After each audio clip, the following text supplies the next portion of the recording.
তাহলে আমি শুরু করছি। শুভ সন্ধ্যা।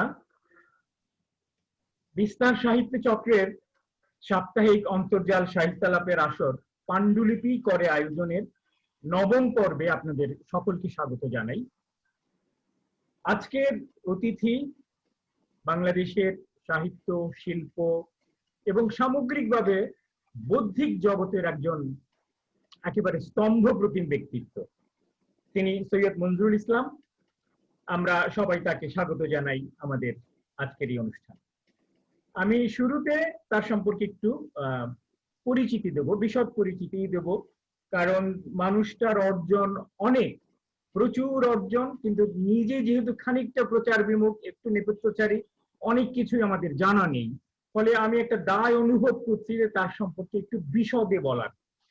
মনজুরুল ইসলামের জন্ম 1951-তে সিলেটে, এবং তিনি ছাত্রাবস্থা থেকে অত্যন্ত মেধাবী একজন মানুষ। 1972-এ তিনি স্নাতক করেন ঢাকা বিশ্ববিদ্যালয়ের ইংরেজি বিভাগ থেকে, এবং তার পরের বছর 73-এ স্নাতকোত্তর, এবং দুটোতেই তিনি প্রথম বিভাগে প্রথম হয়েছেন, যেটা চারটিখানি কথা না, এবং স্বর্ণপদক পেয়েছেন দুটোতে। এবং তার পরের বছরই তিনি ঢাকা বিশ্ববিদ্যালয়ে শিক্ষকতায় যোগ দেন। এরপর কয়েক বছর পর তিনি চলে যান তার পিএইচডির কাজে কানাডায়, এবং সেখানকার কুইন্স বিশ্ববিদ্যালয় থেকে পিএইচডি সেরে 1981 সালে আবার দেশে ফিরে আসেন, এবং সেই থেকে ঢাকা বিশ্ববিদ্যালয়ে এসে ইংরেজি বিভাগে শিক্ষকতা করেন, এবং দীর্ঘ 43 বছর সেখানে শিক্ষকতা করে তিনি সদ্যই সম্প্রতি 2017 সালে সেখান থেকে অবসর নিয়েছেন। এবং তিনি খুবই একজন জনপ্রিয় শিক্ষক, প্রায় প্রবাদ প্রতিম শিক্ষক। আমাদের ইংরেজি বিভাগের আরেকজন শিক্ষক, তার নামে আমরা চিনি না, তার নামের আদ্যাক্ষর দিয়ে চিনি সিক, SIC, সিরাজুল ইসলাম চৌধুরী। তেমনি একটি বিশেষ আদ্যাক্ষর সৈয়দ মনজুরুল ইসলামও তৈরি করে নিয়েছে তার নিজের জন্য, SMI। তাকে সবাই ঢাকা বিশ্ববিদ্যালয়ের ইংরেজি বিভাগে অন্তত SMI নামে এক বাক্যে সবাই। তো তার লেখালেখির সূত্রপাতটাও বেশ গোড়াতেই স্বাধীন বাংলাদেশের শুরুর সঙ্গেই একেবারে সমাপতন ঘটেছে। 72 সাল থেকেই তিনি লিখতে শুরু করেন, এবং ছোট গল্প দিয়ে। তার প্রথম ছোট গল্প বিশাল মৃত্যু ছাপা হয়েছিল আমাদের স্বাধীন বাংলাদেশে, খুব গুরুত্বপূর্ণ একটি সাপ্তাহিক, বিচিত্রায়, খুব জনপ্রিয় সাপ্তাহিক। সেখানে তারপর দীর্ঘ বিরতি নিয়েছেন তিনি পড়াশোনার কাজে, মূলত দেশে ফিরে এসে আবার দুহাতে লিখতে শুরু করেন। তবে সেটা ছিল প্রবন্ধ, মননশীল সাহিত্য। সৈয়দ মনজুরুল ইসলামের প্রধান পরিচয় আমার কাছে ব্যক্তিগতভাবে অন্তত একজন প্রাবন্ধিক, সমালোচক, সাহিত্য সমালোচক, শিল্প সমালোচক, অনুবাদক, গবেষক ইত্যাদি একজন সব মিলিয়ে চিন্তা জগতের মানুষ তিনি। এবং তিনি নিজেকেও আসলে ক্রিটিক্যাল রাইটার হিসেবে দেখতেই পছন্দ করেন বেশি। তো সেটার সূত্রপাত হয় 1985 সালে বাংলা একাডেমিতে তার প্রথম বই বেরো, নন্দন তত্ত্ব। আমি আগেই বলেছি তিনি শুধু সাহিত্য না, শিল্পের একজন মানুষ। শিল্পকলার প্রচুর বিভাগ নিয়ে তার অগাধ পড়াশোনা এবং অগাধ তার দখল রয়েছে। নন্দন তত্ত্ব, তার কয়েক বছর পরে সেখান থেকেই বেরো আরেকটি বই, কতিপয় প্রবন্ধ, মানে বিচিত্র বিষয় নিয়ে লেখা প্রবন্ধ। তারপর বাংলা একাডেমিতে আরো একটি বই বেরো, সেটি ইংরেজিতে, Essays on 21, the language movement. এরপর 1995 সালে তিনি কথা সাহিত্যে প্রবেশ করেন ছোট গল্প দিয়ে, এবং এখন পর্যন্ত সত্যিকার অর্থে বাংলা ছোট গল্পের এই মুহূর্তে অন্তত যারা লিখছেন, তিনি হাতে গোনা প্রথম সারির কয়েকজনের একজন। অত্যন্ত প্রণিধানযোগ্য ছোট গল্পে তিনি এক নতুন ভাষা, নতুন ভঙ্গি এবং নতুন একটা দর্শনও তৈরি করেছেন। বাস্তব, অধিবাস্তব, পরাবাস্তব মিলিয়ে খুব তীব্র ক্লেশ এবং সমালোচনার ভেতর দিয়ে আধুনিক মানুষের যন্ত্রণাগুলো এমন ভাবে তিনি তুলে আনেন, পাঠককে তার দীর্ঘক্ষণ ধরে আবিষ্ট করে রাখে, তাকে হন করে ইংরেজিতে যাকে বলে।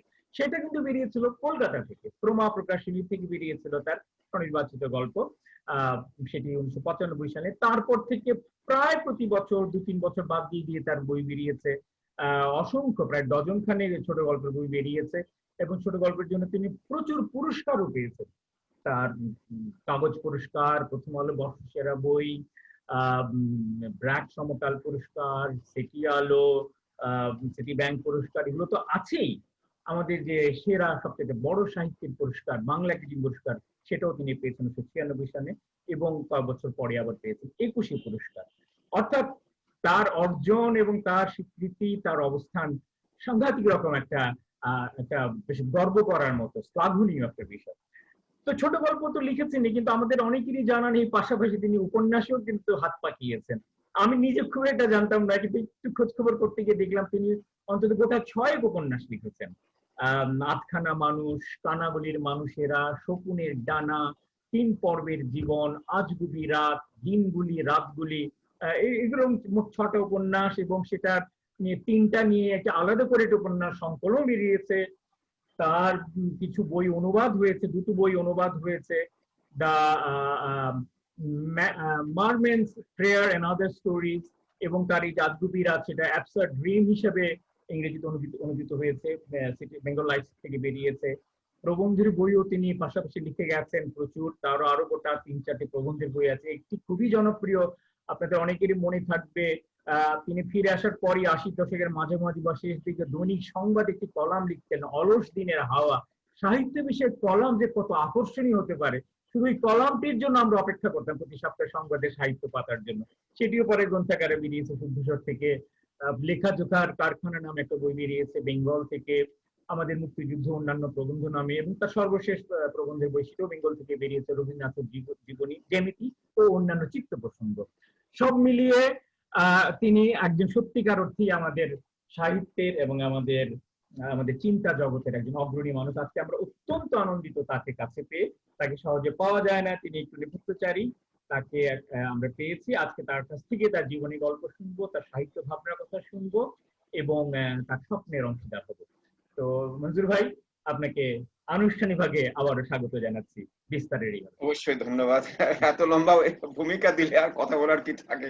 না না না, এটা আমি দায়িত্ব মনে করেছি। ভূমিকাটা আরো ছোট হলে ভালো হতো। না, এটা ভূমিকা নয়, এটা পরিচয় আপনার, এবং পরিচয় পর্ব আসলেই আমি মনে করি একদম ফুটিয়ে সবকিছু জানানো দরকার আমাদের। আসলে তোমার সঙ্গে কথা বলতে আমার খুব ভালো লাগে। সামনাসামনি তো খুবই অনেক কথা হয়েছে, এই ধরনের অলিক পৃথিবীতে পর্দায় যে আমরা ভার্চুয়াল বলি, তোমার সঙ্গে কোনোদিন কথা হয়নি। তো এই অলিক পৃথিবীতে আমাদের একটা কিছুক্ষণের ভ্রমণ হবে আশা করছি। হ্যাঁ, এবং যার মাধ্যমে সুযোগটা হলো আমাদের, আমরা আসলে তাকে দিয়ে আলোচনাটা শুরু করতে চাইও। আসলে আমি মনে করি সেটা আলোচনা যোগ্য বিষয়ই। করোনার কারণেই তো এটা ব্লেসিং এন্ড ডিসগাইজও বলতে পারেন, এক ধরনের আমাদের সাপে বর হয়েছে, অন্তত আপাতত আজকের এই কিছুক্ষণের জন্য। তার ক্ষতির পরিমাণ অপরিসীম, সেটা কোনো তুলনা চলে না, কিন্তু কিছু কিছু জায়গায় হয়তো আমরা কিছু প্রাপ্তিও পেতে পারি। যাই হোক, আপনি একজন সৃজনশীল মানুষ, একজন সংবেদনশীল মানুষ, একজন চিন্তাশীল মানুষ হিসেবে কিভাবে এই জিনিসটা মোকাবেলা করলেন, মুখোমুখি করেছেন, এবং এটা আপনার মনোজগতে যে একটা ভাবনা, উপলব্ধি, একটা আলোড়ন তুলেছে, সেখান থেকে জীবন ও জগৎ সম্পর্কে আপনার কোন উপলব্ধি কি আপনি আমাদের দর্শকদের সঙ্গে একটু ভাগ করে নিতে চান, যা তাদেরকে এইটার সঙ্গে মোকাবেলা করতে, একটু যুঝতে সহযোগিতা করবে? এই মহামারী নিয়ে তো আমাদের কোনো প্রস্তুতি ছিল না, এই প্রস্তুতি থাকার কথাও না। এটি এমন বিচিত্র একটা বিষয়, এটি কোনো ব্যাকরণের মধ্যে পড়ে না আমাদের। আর যখন এটি শুরু হলো, আমার প্রথম মনে হয়েছিল যে এটি আমাদের একেবারেই সংস্কৃতির বিরুদ্ধে একটা শক্তি। আমাদের সংস্কৃতি আমাদের যা শিখিয়েছে তার বিরুদ্ধের বিষয়গুলি এটি নিয়ে এসছে আমাদের কাছে। যেমন আমাদের সংস্কৃতি বলে বাইরে যাও, হাত মেলাও। আমাদের যতগুলি পার্বণ আছে, যতগুলি উপলক্ষ আছে, যতগুলি উৎসব আছে, সবগুলিতে আমরা পাশাপাশি হাঁটি, হাতে হাত রেখে রাস্তায় মিছিল করি। এখানে এসে বলছে দূরে থাকো, সামাজিক দূরত্ব বজায় রাখো। এই সামাজিক দূরত্ব কথাটা আমার এত কষ্ট হয় শুনতে, একটা অসামাজিক বিষয় হয়ে গেছে। আমার শুরুতেই একটা ভয় ছিল এবং একটা সম্ভাবনার ছবিও মাথায়।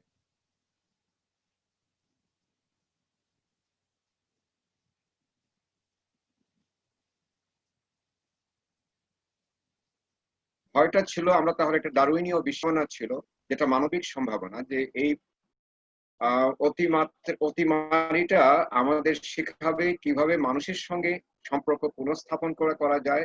সম্পর্ক বিচ্ছিন্ন হলে মনের সংযোগ যাতে থাকে, একজনের জন্য আরেকজনের ভালোবাসা এবং সহমর্মিতা যেন নষ্ট না হয়, এবং প্রত্যেকে যেন দাঁড়ায়। কিন্তু দুঃখের সঙ্গে বলি, এই বিষয়টা চাপা পড়ে গেছে। স্বার্থপরতাটাই প্রধান হয়ে গেছে। দ্বিতীয় একটা বিষয় আমার যেটা মনে হয়েছে, যেটা বিজ্ঞান বিরোধী একটা অভিযাত্রায় আমরা ছিলাম। আমি বিজ্ঞানকেই সেখানে একটা কাঠগড়ায় দাঁড় করাতে চাই। আমরা জানি একেবারে আলোকপ্রাপ্তির যুগে যে বিজ্ঞান ছিল সেটির উপর মানুষের অনেক বিশ্বাস ছিল। কিন্তু খেয়াল করে দেখো, বিজ্ঞান কিন্তু পুরুষতান্ত্রিক একটি পদ্ধতি। বিজ্ঞান নির্ভর করে বিনিয়োগের উপর। তো পুঁজির সঙ্গে তার সম্পর্ক আছে। বিজ্ঞানকে ব্যবহার করেছে রাষ্ট্র এবং প্রতিষ্ঠান। বিজ্ঞানের ভালো দিকগুলি ছাপিয়ে এই মন্দ দিকগুলি চলে এসেছে। না হলে একটা আণবিক বোমা কেন তৈরি হবে? পৃথিবীর তাবৎ প্রাণী, পাখি, পশু, পতঙ্গ প্রত্যেকের একটা নিজস্ব জীবন থাকার কথা, স্বাধীনতা থাকার কথা। প্রত্যেকেই প্রয়োজন আমাদের প্রকৃতির জন্য, বেঁচে থাকার জন্য। আমি কেন প্রত্যেকটি প্রাণীকে খেতে হবে? আমরা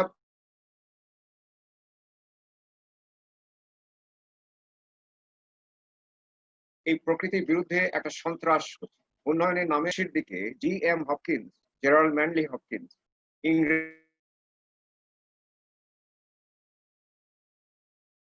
কবি, দুঃখ ভারাক্রান্ত বলে মনে কবিতা লিখেছেন যে জলাভূমিকে বাঁচিয়ে রাখো, let the wetland be, let the wetland be. জলাভূমিকে ধ্বংস করো না, করেছে। শুধু জলাভূমি নয়, বাঁধ দিয়ে আমরা নদীগুলিকে শাসন করছি। কথাগুলি শুনুন, নদী শাসন। নদীকে আমরা কেন শাসন করব? প্রকৃতির বিরুদ্ধে দাঁড়িয়ে আমরা তার প্রতি একটা যুদ্ধ ঘোষণা করে দিয়েছি। এখন তার ফলটা আমরা পাচ্ছি। প্রকৃতির রাগ আমরা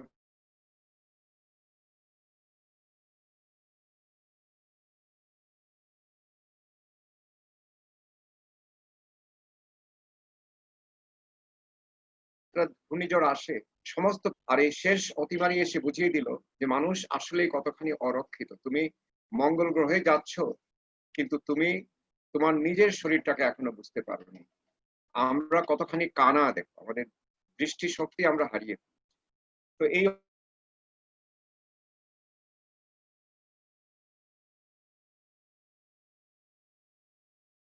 গুলি নিয়ে আমার সময় কাটে। আর আমার শিক্ষকতা তো আমাকে অলিক পর্দা ব্যবহার করে পড়াই, কিন্তু সেখানে ছেলেমেয়েরা আসে, তাদের ছবি আসে, ওই বুড়ো আঙ্গুল আকারের ছবি, আর সবকিছু তাদের স্তব্ধ, কণ্ঠ নেই, তাদের দৃশ্য নেই, তারা আমার বক্তৃতা শুনছে।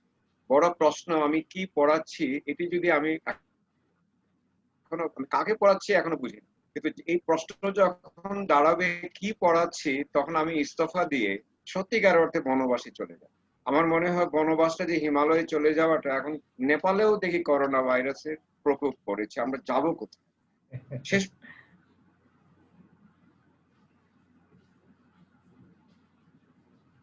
বোধহয় আমাদের প্রকৃতির কাছে ফিরতে হবে। আমি হচ্ছে প্রকৃতিকে সম্মান করো, মানুষকে সম্মান করো, মানুষকে ভজো,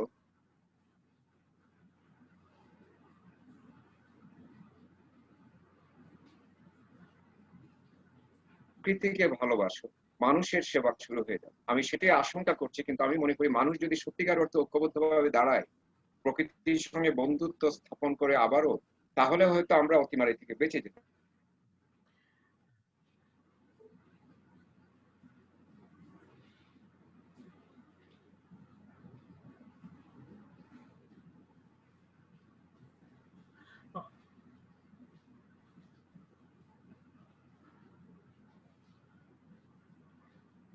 অনেক ধন্যবাদ মঞ্জুর ভাই। আপনার নেটওয়ার্কের ব্যান্ডউইথটা লো বলছে এবং ফলে কথাগুলো কেটে যাচ্ছে, বাট আমার মনে হয় এটা নিয়ে আমাদের এগোতে হবে। তো হ্যাঁ হ্যাঁ, আপনার কয়েকজন ছাত্র বা সতীর্থ এসছেন এখানে আমাদের মাঝে। মাইনুল হাসান চৌধুরী, ইংরেজি বিভাগের অধ্যাপক, মধুমিতা দাশগুপ্ত, ইংরেজি ছাত্রী, এরা কদিন এসছে। তো আমরা পরে এদের সঙ্গে পরিচিত হব। এখন আমরা আমাদের মূল আলোচনায় চলে যাই, সেটা হচ্ছে সাহিত্য। আপনি ভালো ছাত্র, লেখাপড়ায় যুক্ত ছিলেন, কিভাবে সাহিত্যিক জগতে এসে গেলেন? শুরুতে অনেক সময় শৌখিন সাহিত্য চর্চা অনেকেই করে, কিন্তু আপনারটা সেটা মনে হয় না। আপনি ধীরে ধীরে মনে হচ্ছে সচেতন ভাবেই এই জগতে নিজেকে স্থাপন করেছেন। কিন্তু শুরুটা কেমন হয়েছিল? শুরুর পর্বটা যদি একটু আমাদের সংক্ষেপে শোনাতেন, কিভাবে এই জগতে পদার্পণ করলেন? একেবারে শুরু হচ্ছে আদিষ্ট হয়ে প্রবেশ করেছি সাহিত্যের জগতে। বাবা প্রাথমিক শিক্ষার অধিকর্তা ছিলেন। তো তিনি ময়মনসিংহে ছিলেন একটা প্রশিক্ষণ ইনস্টিটিউটে, সেখানে একটা ম্যাগাজিন বের হতো, শিক্ষক সমাচার। ক্লাস 6-এ পড়ার সময় সেখানে একটা শিশুদের অংশ ছিল, একটা গল্প আমাকে দিয়ে বাবা লিখিয়েছে। বাবাকে আমরা ভয় পেতাম, যেমন অনেকে চেঙ্গিস খানকে ভয় পেত একসময়। আমি বাবার আদেশ শুনে এই গল্পটা লিখেছিলাম। বাবা খুশি হয়েছিলেন, আমি অসম্ভব আনন্দিত হয়েছিলাম, লেখার জন্য না, বাবাকে সন্তুষ্ট করতে পেরে।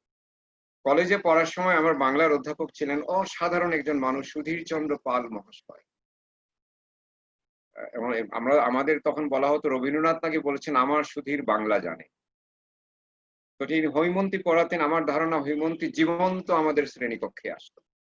তিনি সাহিত্যের একটা ভালোবাসা আমাদের মধ্যে, আমি শুধু একা না, আমাদের অনেকের ভিতর স্থাপন করেছে। একদিন আমাকে বললেন যে তোরাও একটু গল্প লিখ না, খালি এই কঠোর বিজ্ঞানের সাধনা করে কি লাভ হবে? আমার তো বিজ্ঞানের ছাত্র ছিলাম। তো তখন এই পাকিস্তানি খবর নামে একটা ম্যাগাজিন বেরো, তখন মাহেনাও নামে একটা পত্রিকা বেরো। এগুলি বেশ ভালো পত্রিকা ছিল। সেখানে স্যারকে দেখিয়ে একটা ছাপলাম, এই আমার ইলশেগুড়ি বৃষ্টি নিয়ে আমার অনুভূতি। সুধীর চন্দ্র পাল স্যার যখন এটা আমাকে বললেন ভালো লিখেছিস, তখন আমার খুব ভালো লাগলো যে আমি বোধহয় বিশাল কিছু করে ফেলেছি। তারপর ইংরেজিতে যখন আমি ভর্তি হলাম শেষ বছরে 72-73 সালে, বিচিত্রা পত্রিকা তখন বেশ ঢেউ তুলেছে। খেয়াল আছে কিনা তুমি জানো না, হয়তো তোমাদের আগের প্রজন্মের। তো শাহাদাত চৌধুরী ছিলেন সম্পাদক। তিনি তখন গল্প খুঁজে বেড়াচ্ছেন। তার প্রদায়ক ছিল আমার বন্ধু, সে তখন ভালো প্রদায়ক বিচিত্রা। সে আমাকে বললো যে তুমি একটা গল্প দিতে হবে, আমার না হলে মুখ থাকবে না শাহাদাত ভাইয়ের কাছে। ওই একটা প্রথম গল্প লিখেছিলাম, বিশাল মৃত্যু নামে। সেটি অক্টোবর 1973 সালে ছাপা হয়েছে। ছাপা হওয়ার পর আমার বন্ধু বান্ধব খুব পছন্দ করে, কিন্তু আখতারুজ্জামান ইলিয়াস ভাই আমাকে বললেন যে এটা ভালো লাগেনি। ইংরেজির ছাত্র, একটু প্রবন্ধ লিখে হাত প্রথমে মস্ক করতে হবে। আখতারুজ্জামান ইলিয়াস তো একটা মানে কি বলা যায়, মহিরুহ বাংলা সাহিত্য। তখন আমি শিক্ষকতায় প্রবেশ করব, এরকম সময় আমার লেখালেখি বন্ধ হয়ে গেল। তারপর আমি চলে গেলাম বিদেশে শিক্ষকতা, কিছু কয়দিন করে আমি চলে গেলাম।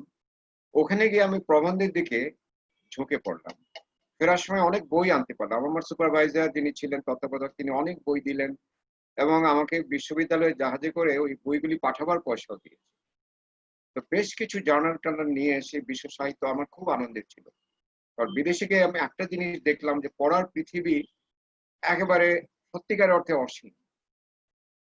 ওই আনন্দে আমি বইগুলি যখন নিয়ে সাজিয়ে টাজিয়ে আমি মাঝে মাঝে পড়তাম। আবুল হাসনাত সংবাদের আমাকে বললেন যে একটা কলাম তো চাই। আবুল হাসনাত ভাইয়ের গণসাহিত্য পত্রিকার সম্পাদক ছিলেন। সেখানে 1975 সালে আমি কামরুল হাসানের উপর একটা প্রবন্ধ লিখেছিলাম, প্রথম শিল্পকলার উপর বাংলায় প্রবন্ধ। ইংরেজি প্রবন্ধ লিখেছিলাম 1973 সালে। পিকাসো মারা যাওয়ার পরদিন বেরিয়েছিল ডেইলি স্টারে, বাংলাদেশ অবজারভারে, সরি, এই প্রথম ইংরেজি প্রবন্ধ। হাসান ভাইয়ের অনুরোধে আমি যখন লিখতে শুরু করলাম প্রবন্ধ, তিনি বললেন যে আপনি একটা কলাম লিখুন। কারণ তখন রিড কলামের টানে সৈয়দ শামসুল হকের বিখ্যাত কলাম। আমি লিখলাম অলস দিনের খাওয়া। এই বিশ্ব সাহিত্য নিয়ে লিখতে লিখতে আমি পড়াশোনা প্রচুর করতে হলো। যখন ল্যাটিন আমেরিকার গল্পগুলি আবার পড়ছি, তখন আমার মনে হলো যে আমার অভিজ্ঞতার সঙ্গে তো মিলে যায়। আমি ছোটবেলা গল্প শুনেছি। আমার শহরে একজন হিন্দু বিধবা ছিলেন, তাকে আমরা দিদা ডাকতাম। তিনি আমাদেরকে নিয়ে গল্প বলতেন। গল্প বলা যে একটি শিল্প, মানে এটি আমাদের সবচেয়ে বড় পুরনো শিল্প মধ্যে একটি শিল্প, গল্প বলা। আমরা মোহমুগ্ধ হয়ে তার গল্প শুনি। আমার মনে হলো যে গল্প বলার কায়দাগুলি তো এখানেই আছে। আমি শুরু থেকেই দেখলাম যে দুই ভাবে গল্পের ধারা তৈরি হয়েছে।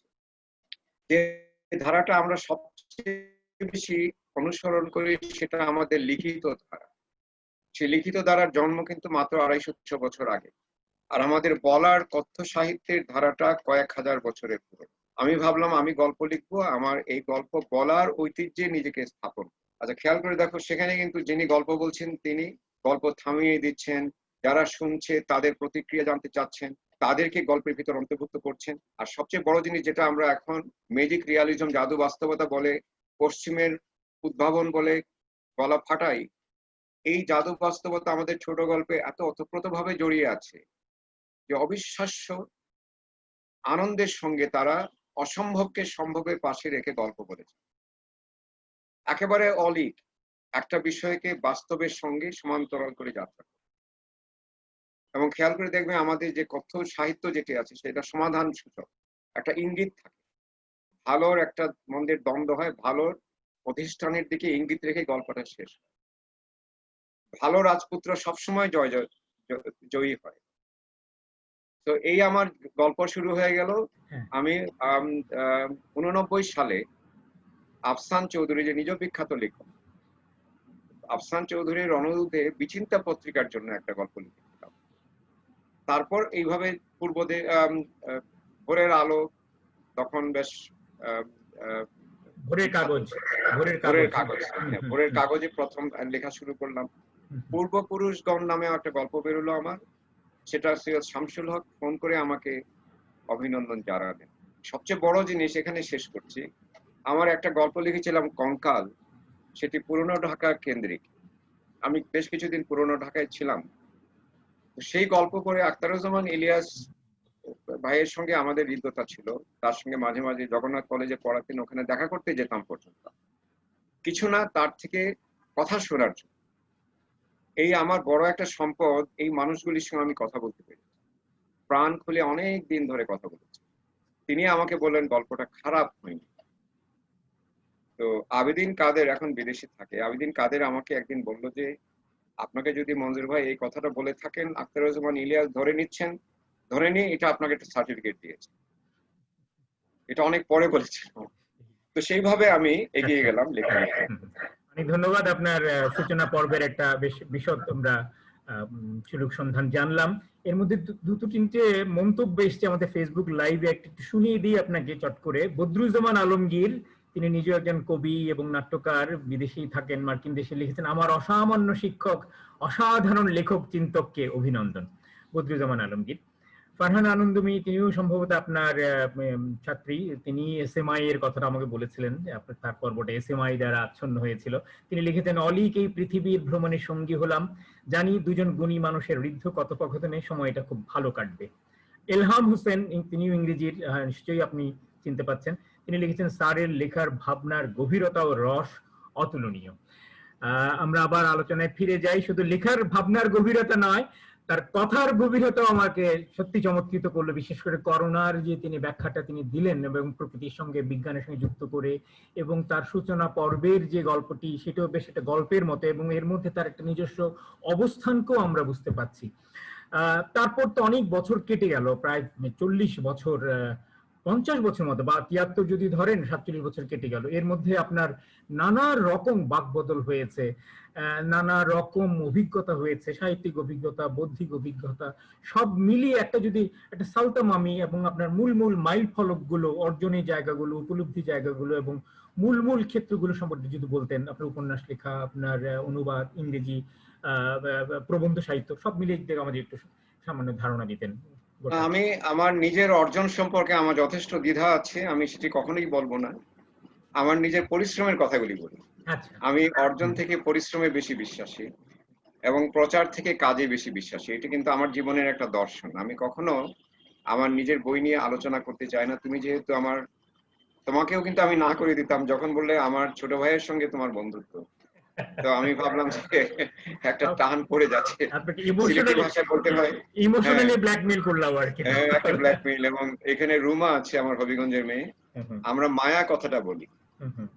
এটা আমাদের শাহ আব্দুল করিমের গানে আছে, হাসান রাজার গানে আছে, মায়া লাগাইলো রে।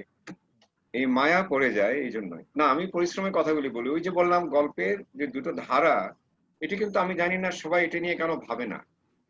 আমরা সবাই লিখিত ভাষার একেবারে কারুকাজ করি, শব্দ নিয়ে খেলি এবং শব্দকে অনেক সময় দুর্বোধ্য করে ফেলি। তারপর যেমন আমার এত বেশি বিমূর্ত হয়ে যায় ভাষা, যে গল্পটাই অনেক সময় হারিয়ে যায়। কিন্তু আমি এখন দেখছি যারা তরুণ লিখছে তারা এই স্বভূমে প্রত্যাবর্তন করছে। আমি যখন দিদার গল্পটা শুনতাম আমার মাথায় ছিল যদি কখন আমি আমার মতো করে গল্প বলতে পারতাম। তা আমার ছেলে যখন স্কুলে পড়ে, আমার ছেলের জন্ম হয়েছে 1980 সালে, এখন 80-র দশকে সে আহ গল্প শোনার বয়স ছিল। রাতে ঘুমাতে যাওয়ার সময় প্রতিদিন তাকে গল্প বলতেই হতো। আমি একটা বই তাকে উৎসর্গ করেছি যে তাকে গল্প বলতে বলতে আমি গল্পকার হয়েছি, সত্যি বলতে। ওই পুরনো দিদার গল্পগুলি আবার মোটামুটি এখন যে বলে রিসাইকেল করতে করতে আমি দেখলাম যে একটা গল্প 10 ভাবে বলা যায়। গল্পের বিষয়বস্তুর কোনো অভাব পৃথিবীতে নেই। প্রধান কাজ হচ্ছে গল্প বলার উপায়টা, বলার যত উপায়, এই হচ্ছে আমার একটা একটা অনুসন্ধানের বিষয় ছিল।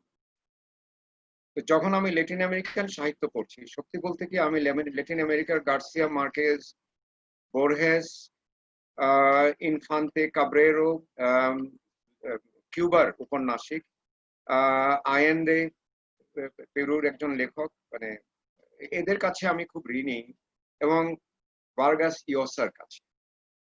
কারণ তারা যেভাবে গল্প বলেছেন সাধারণ মানুষকে কেন্দ্রে রেখে, আমার মনে হয়েছে যে ওই বলার কায়দাটা তো আমাদের দেশে আছে, কেন সেটি আমি গ্রহণ করি না? আমি সেইভাবে গল্প বলছি, এই জন্য আমার গল্পে কিন্তু আমি চলে আসি। আমি বিশ্ববিদ্যালয়ে অধ্যাপক হিসেবে কত গল্পে আছি, আমি নিজে অবাক হই যে আমি নিজেকে কি করে প্রবেশ করিয়ে দিলাম আমার গল্পে। কারণ আমার গল্প তো শুধু আমার না, সকলের গল্প। এবং আমার গল্পে যে আমি কারুকাজ করছি, কার জন্য করছি? যারা শ্রোতা, শ্রোতাদের একটা ভূমিকা থাকবে না? এই জন্য আমার অনেক গল্পে আমি শুনুন বলে কথা বলি। যিনি পাঠক তিনি শ্রোতাও বটে। আমার সুবিধাটা কি হয়, গল্প বলার সময় যে তাৎক্ষণিকতা থাকে, যে আন্তরিকতাটা থাকে, গল্প লেখার সময় সেটা দূরবর্তী চলে যায়। কাকে লিখছি আমি জানিও না। তো দূরবর্তী অনির্দিষ্ট পাঠকের জন্য আমি লিখবো। আর যেখানে আমার গল্প বলার ঐতিহ্যে আমার পাঠক আমার সামনে বসে আছে, কোনটা আমার জন্য বেশি তাৎক্ষণিক এবং বেশি আন্তরিক, এই ভেবে আমি গল্পটা আমি সাজি। এ হলো আমার প্রথম পরিশ্রম। দ্বিতীয় পরিশ্রম, আমি তরুণ লেখকদের সবসময় বলি পড়তে হবে। না পড়লে জীবন সম্পর্কে জানা যায় না। শুধু একটা কাঁচের ভিতর দিয়ে পৃথিবীকে দেখলে চলবে না, শুধু আমার সংস্কৃতির ভিতর দিয়ে পৃথিবী দেখলে চলবে না। এই যে করোনার যে সমস্যাটা হচ্ছে, পশ্চিম শুধু পশ্চিমের কাঁচ দিয়ে পৃথিবীকে দেখে, যার জন্য আমাদের দেশের একজন সৈয়দ শামসুল হককে তাদের চোখে পড়ে না, একজন রশিদ করিমকে তাদের চোখে পড়বে না, একজন হাসান আজিজুল হককে তাদের চোখে পড়বে না, একজন আখতারুজ্জামান ইলিয়াসকে তাদের হয়তো কিছুটা পড়বে, কারণ তাকে পশ্চিমবঙ্গে এখন বেশ জোরে সোরে গ্রহণ করা হয়েছে। কিন্তু রশিদ করিমের মতো একজন বড় উপন্যাসিককে আমি মনে হয় পৃথিবী জানবেই না। কিন্তু এই মানুষগুলি আমাদের দেশে যা দিয়েছেন, সৈয়দ ওয়ালিউল্লাহ বা আমাদের শহীদুল জহির, তাদেরকে যদি আমি পৃথিবীর রঙ্গমঞ্চে তুলতে পারতাম, যদি পশ্চিম তার আমাদের কাঁচের ভিতর দিয়ে তাদেরকে দেখতো, তাহলে তারা অনেক বেশি সম্পূর্ণ হতে পারত। সেজন্য আমি আমার সংস্কৃতির কাছে দায়বদ্ধ, কিন্তু আমি বিশ্ব সংস্কৃতির অংশ হয়ে অনেকের বই পড়েছি, পড়ে আমি যেভাবে জীবনকে দেখেছি, এই পরিশ্রমটা আমার কাজে লেগেছে। কতখানি লেগেছে আমি জানি না, কিন্তু আমি সন্তুষ্ট যে দেখানোর দৃষ্টিভঙ্গিটা তারা আমারটাই অনেকটাই পাল্টে দিতে সহায়তা করেছে, অথবা গড়তে সহায়তা করেছে। তৃতীয় একটা বিষয় হচ্ছে, আমি প্রবন্ধ লিখতে গিয়ে ভাষার শক্তির কাছে বিশ্বস্ত হওয়ার চেষ্টা করি। একই সঙ্গে যদি আমি গল্প এবং প্রবন্ধ লিখি, তাহলে দুটি বিশ্বে আমি ভ্রমণ করি। প্রবন্ধ হচ্ছে একেবারে সত্যিকার অর্থে ব্যাখ্যা বিশ্লেষণের একটা জায়গা, এবং ভাষার গভীরতা যাকে বলছি শুধু তা নয়, ভাষার স্থিতিস্থাপক, নতুন নতুন শব্দ এবং পদ, এগুলিকে নিয়ে ভাষার কারুকাজকে তৈরি করা। এবং কারুকাজ কিন্তু এখানে বাইরে থেকে চাপিয়ে দেওয়া কোনো বিষয় নয়, ভিতরের শক্তি থেকে প্রকাশ ভঙ্গিগত ভাবে ভাষা যখন বিচিত্র হয়, বহুতল স্পর্শী হয়, তখন প্রবন্ধটা সবচেয়ে মনোগ্রাহী হয়। এই সময়ের আমার প্রিয় এক লেখক হচ্ছে চিন্ময় গুহ, পশ্চিমবঙ্গের। দেশ পত্রিকার পুস্তক সমালোচনার দায়িত্বে ছিল, ফরাসি ভাষা ভালো জানে। চিন্ময় গুহ যে বাংলা ভাষা লেখে, তার তুলনায় আমি পশ্চিমবঙ্গে খুব কম মানুষকে সেই ভাষা বলতে দেখেছি। এত অন্তর্গত একটা ভাষা, প্রবন্ধ লিখছি তা দিয়ে, দেখে আমার সঙ্গে তার খুব মিলে যায়। আমিও চেষ্টা করেছি আমার প্রবন্ধের একটা ভাষা তৈরি করতে। ওই ভাষাটার প্রতিধ্বনি আমি আমার গল্পে পেয়েছি। কি অর্থে? যে ভাষার ভিতর থেকে উৎপাদিত অনুভূতি বোধের ভিতর থেকে যদি ভাষা না হয়, ভাষা যদি শুধু বাইরে থেকে নিয়ে আমি চাপিয়ে দিই, তাহলে হবে না। এবং এখন তুমি খেয়াল করে দেখো, আমাদের যারা কথা বলেন বাংলায়, তারা দুটো লাঠির সাহায্যে কথা বলতে থাকে। এই দুটো লাঠি ছাড়া তাদের কথা বলাই সম্ভব না। একটা হচ্ছে কিন্তু, একটা হচ্ছে আসলে। একই বাক্যে তুমি আসলে পাবে, কিন্তু পাবে। আমি আসলে কিন্তু দাঁড়িয়ে আছি মানেটাকে আমি ঠিক বুঝি না। এই লাঠি দিয়ে চলতে হবে। হ্যাঁ, এবং আরো একটা বলি, এখন আসলে কিন্তু বলে বাট কিন্তু, হুম, মানে আসলে কিন্তু বলেও কিন্তু আনন্দিত হয় না। আচ্ছা, আসলে রিয়েলি বাট কিন্তু, হ্যাঁ, এই বাংলা আপনি ভাষার এই দুর্দশা হয়। সেটা আপনি ঠিকই সেই আমি বলেছেন। আমার অর্জনটা বলি, হুম, হুম, আমার একটা অর্জন হচ্ছে আমি যারা বাংলা ভাষায় ভালো লিখেছেন তাদেরকে অনুসরণ করি। সৈয়দ শামসুল হকের আমি ঘন্টার পর ঘন্টা আলাপ করি এবং তার ভাষার যে ভিতরে একটা মাধুর্য সেটি আমি আবিষ্কার করি। আবার আমি এটাও বলি, ব্রাত্য রাইসু আমার সঙ্গে অত্যন্ত ভালো বন্ধুত্ব, আমার অনেক তরুণ বয়সে আমার থেকে। তারপরে এই যে ফারুকি সিনেমা তৈরি করছে, আনিসুল হক, এদের কথাও আমি শুনি। ভাষা নিয়ে তাদের কথাগুলিও আমি শুনি। আমি কোনো বিতর্ককে বাইরে রাখি না, কিন্তু নির্মাণটা আমার নিজস্ব। তাদের নির্মাণ তাদের, আমার নির্মাণ আমার। আমি কোনো বিতর্কে ওই কুতর্কে যাই না, আমি বিতর্কে যাই। এইগুলি আমি করছি এবং আমি সবচেয়ে বড় জিনিস জীবন থেকে গল্প গ্রহণ করছি, একেবারে জীবন থেকে। আমার প্রতিটি গল্পের ভিতরে বাস্তবতাটা এবং সত্যি বিষয়গুলি হচ্ছে একটা মুক্তোর ভিতরে যখন একটা বালি ঢুকে পড়ে, বালির কণা, এটি না হলে কিন্তু মুক্তো জন্মায় না সত্যিকার অর্থে। ওই বালিটা হচ্ছে আমার বাস্তবতা। পত্রিকা থেকে নিয়েছি, ছাত্রছাত্রীর কাছে বলা বলা গল্প থেকে নিয়ে শুনেছি, আর আমার নিজের জীবনে অভিজ্ঞতা থেকে আমি যে সমস্ত গল্প শুনেছি সেগুলি আমি আমার গল্পের সাথে। আমি অর্জনের কথাটা জানি না, কিন্তু আমার নিজস্বতা সম্পর্কে আমি এই কথাগুলি বললাম। অর্জন বলতে আসলে আপনার এই অভিজ্ঞতা, আপনার এই বোধগুলো, এটাই জানতে চেয়েছিলাম। আর সেটা আমরা বেশ বিশদভাবেই জানলাম। ব্রাত্যর কথা বললেন, ব্রাত্যর সঙ্গে মিলে তো আপনি একটু উপন্যাসও রচনা করেছিলেন, যোগাযোগের গভীর নামটা সুন্দর। সমস্যা নিয়ে কয়েকজন একা একা লোক। এটা খুব হ্যাঁ, আকর্ষণীয় একটা বিষয় হয়েছিল বাংলা বাজার খুবই পত্রিকার ধারা। মজার একটা উপন্যাস। হ্যাঁ, না এই জন্য খুবই একটা অনেকে আমাকে নিরেট। সমালোচনা করেছে, না কিন্তু না আমি না বলি একজন তরুণের দৃষ্টিভঙ্গির সঙ্গে আমার নিশ্চয়। একজন প্রবীণের দৃষ্টিভঙ্গির হ্যাঁ, মিল হ্যাঁ, থাকতেই তো হ্যাঁ, পারে, অমিল ঠিক। থাকতেই পারে। একটা উপন্যাস হলে অসুবিধা হ্যাঁ, দেখি। ওই উপন্যাসের একটি ব্রাত্যের একটি মন্তব্য আমার এখনো মনে দাগ কেটে আছে। আমি অনেককেই বলি মাঝে মধ্যে, এর মাধ্যমে ব্রাত্যের মনোজগৎটা খানিকটা বোঝা যাবে। ওখানে একটা কিস্তি ওকে একলা লিখতে হয়েছিল। সে বলছে এই কিস্তিটা আমি একলা লিখলাম কারণ স্যার সৈয়দ মঞ্জুর ইসলাম কলকাতায় গেছেন। তারপর ব্র্যাকেটে লিখেছে, মানুষ যে কেন কলকাতায় যায়। তো এই আর কি। তো ফলে হ্যাঁ, এই ধরনের অন্য বিপরীত অবস্থানগুলো, এই এই এই চিন্তাগুলোকে আমি মনে করি তার সঙ্গে সংলাপে যাওয়াটাই একটা বড় কাজ।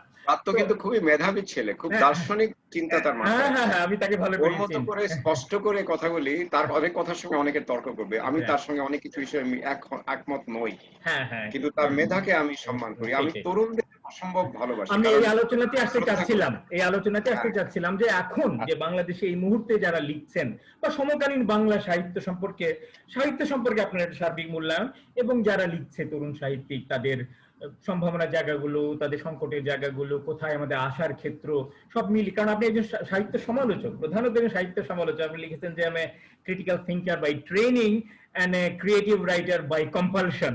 আমি কোথায় যেন পড়লাম এটা আপনার সম্পর্কে। তো আপনার সেই ট্রেনিং যে ক্রিটিক্যাল থিঙ্ক, সেইখান থেকে যদি একটা নির্মোহ মূল্যায়ন করতেন আমাদের বর্তমান বাংলা সাহিত্যের বর্তমান অবস্থানটিকে এবং সাহিত্যিকদের বিষয়ে। বাংলা সাহিত্য নিয়ে আমি খুবই আশাবাদী। হুম হুম, তবে উত্থান পতন থাকেই, যে কোনো একটা সাহিত্যের ধারায় কিছু উচ্চ আরোহণের গল্প থাকে, আবার অবনমনের গল্প থাকে, সবই থাকে। তো আমার যেটা মনে হয়েছে, আমাদের তরুণদের এখন একটা চাঞ্চল্য দেখতে পাচ্ছি, সৃষ্টির চাঞ্চল্য। তারা সবাই বুঝতে পারছেন যে আবার নতুন করে কিছু দিতে হবে। সাহিত্য সমালোচনা আমাদের খুব বেশি শক্তিশালী হয়নি।